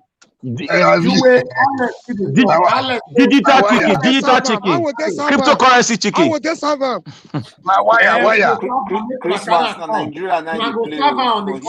Suggestion, please. Can we make it earlier? Like 1 hour earlier than usual? Okay, yes, better. What? Yes, an hour earlier than usual, so we can go and eat for the damn time. When you say an hour earlier, so when you talk, I need to confess. Why be they want more postpone on that? Because in that very day, I get special dinner as of that time. So as soon as I say we must hold, maybe if I dey chop, I go hold. I don't go carry system. I go just hold my phone. I go to show now which are the chop they listen to now. No man. Oppressor. Another oppressor. So what's going to be the time to meet to catch up with you guys? My people, 6 p.m. How they do next week? 6 p.m. 6 p.m. Okay, Europe time and Nigeria time the same time now. Yes. UK time they use so UK time go be 4 p.m. No, UK time go be 7 p.m. 5 p.m. 6. Okay. 5 p.m. 5 p.m. should be like yes, it will be 5 p.m. Yes, it will be 5. Why Nigeria time will be 6 p.m. Yes, it will be 6. That will be like 9 a.m. Level Central Time America. Central Time 11 o'clock. Eastern time or 12. No. Okay, Central Time. Okay. Do we all agree? Because I'm not using Central Time. Eastern so 12. Eastern time 12 noon. Eastern time noon. 12 noon. Okay. Central time 11. Eastern time 12 noon. All right. On the comment section, we were there Australia. So what time will it be for us in Australia in Benin City? Alex, don't start. Alex, you don't start your hello. Alex, you don't start to. All right. Oh my God. All right. I don't have second lockdown. Hello, hold on. On the comment section, there's a suggestion saying that we should do the debate either Wednesday or Thursday. Do you agree? Fine and good. How many of you agree to that? I'm telling you. Thursday will be good for me. Thursday is okay. Thursday is Friday. It's a Friday show. No, Friday good though. Friday good though. Okay. If you say Friday, earlier, say 1 hour earlier. Friday say hi. If the hi have it too. Say hi. If it's Friday, say hi. Hi. Friday, hi. No time we're not good. Anytime good. We have only 2 hi. Friday, sir. People in Nigeria. 1 hour earlier. Friday, sir. Okay. Friday have it. You know I don't move with Friday. Naija watch knock your arm like senators they do. Aye. 60 billion naira for the debate. Aye. 60 billion naira for the debate. Say hi. 50 meters is richer than the whole state. Make una carry una food come on Friday. Una not come No problem. 60 billion naira for the debate on Friday. Say hi. I go chop and just carry a come. You see where corruption the young nation 60 billion. The I have it. Ask for Thursday without go say I. You don't tell them to deceive us.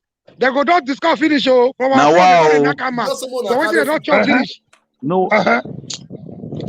No wahala, no wahala. They don't use our head tire. see what they drink. Say, you know how much for a cup of tea? Cup of tea. Now when say Friday morning already, in case some of everywhere us good. Not there available.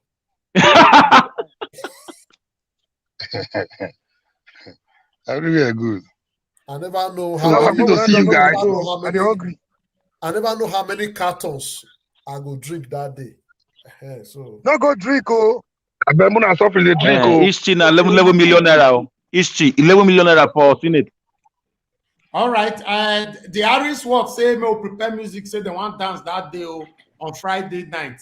So make una carry musician, can carry a Kobe and follow body. I be musician. Wanna rent me now? Make I play. When I go give money to another person. Okay, thank you guys. I gotta go now.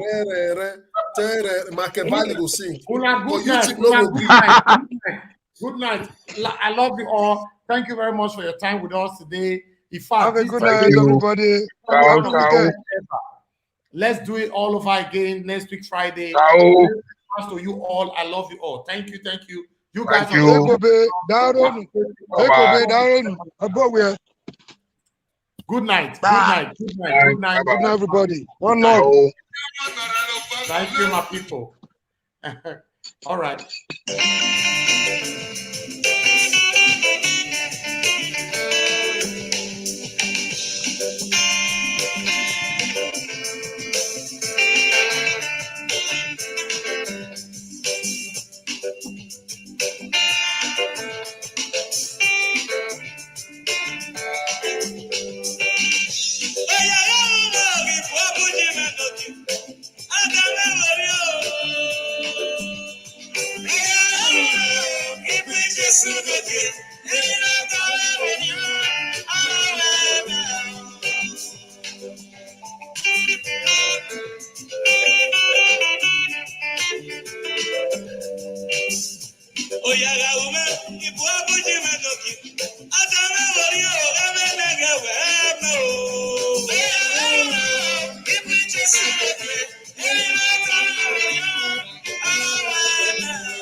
Let me not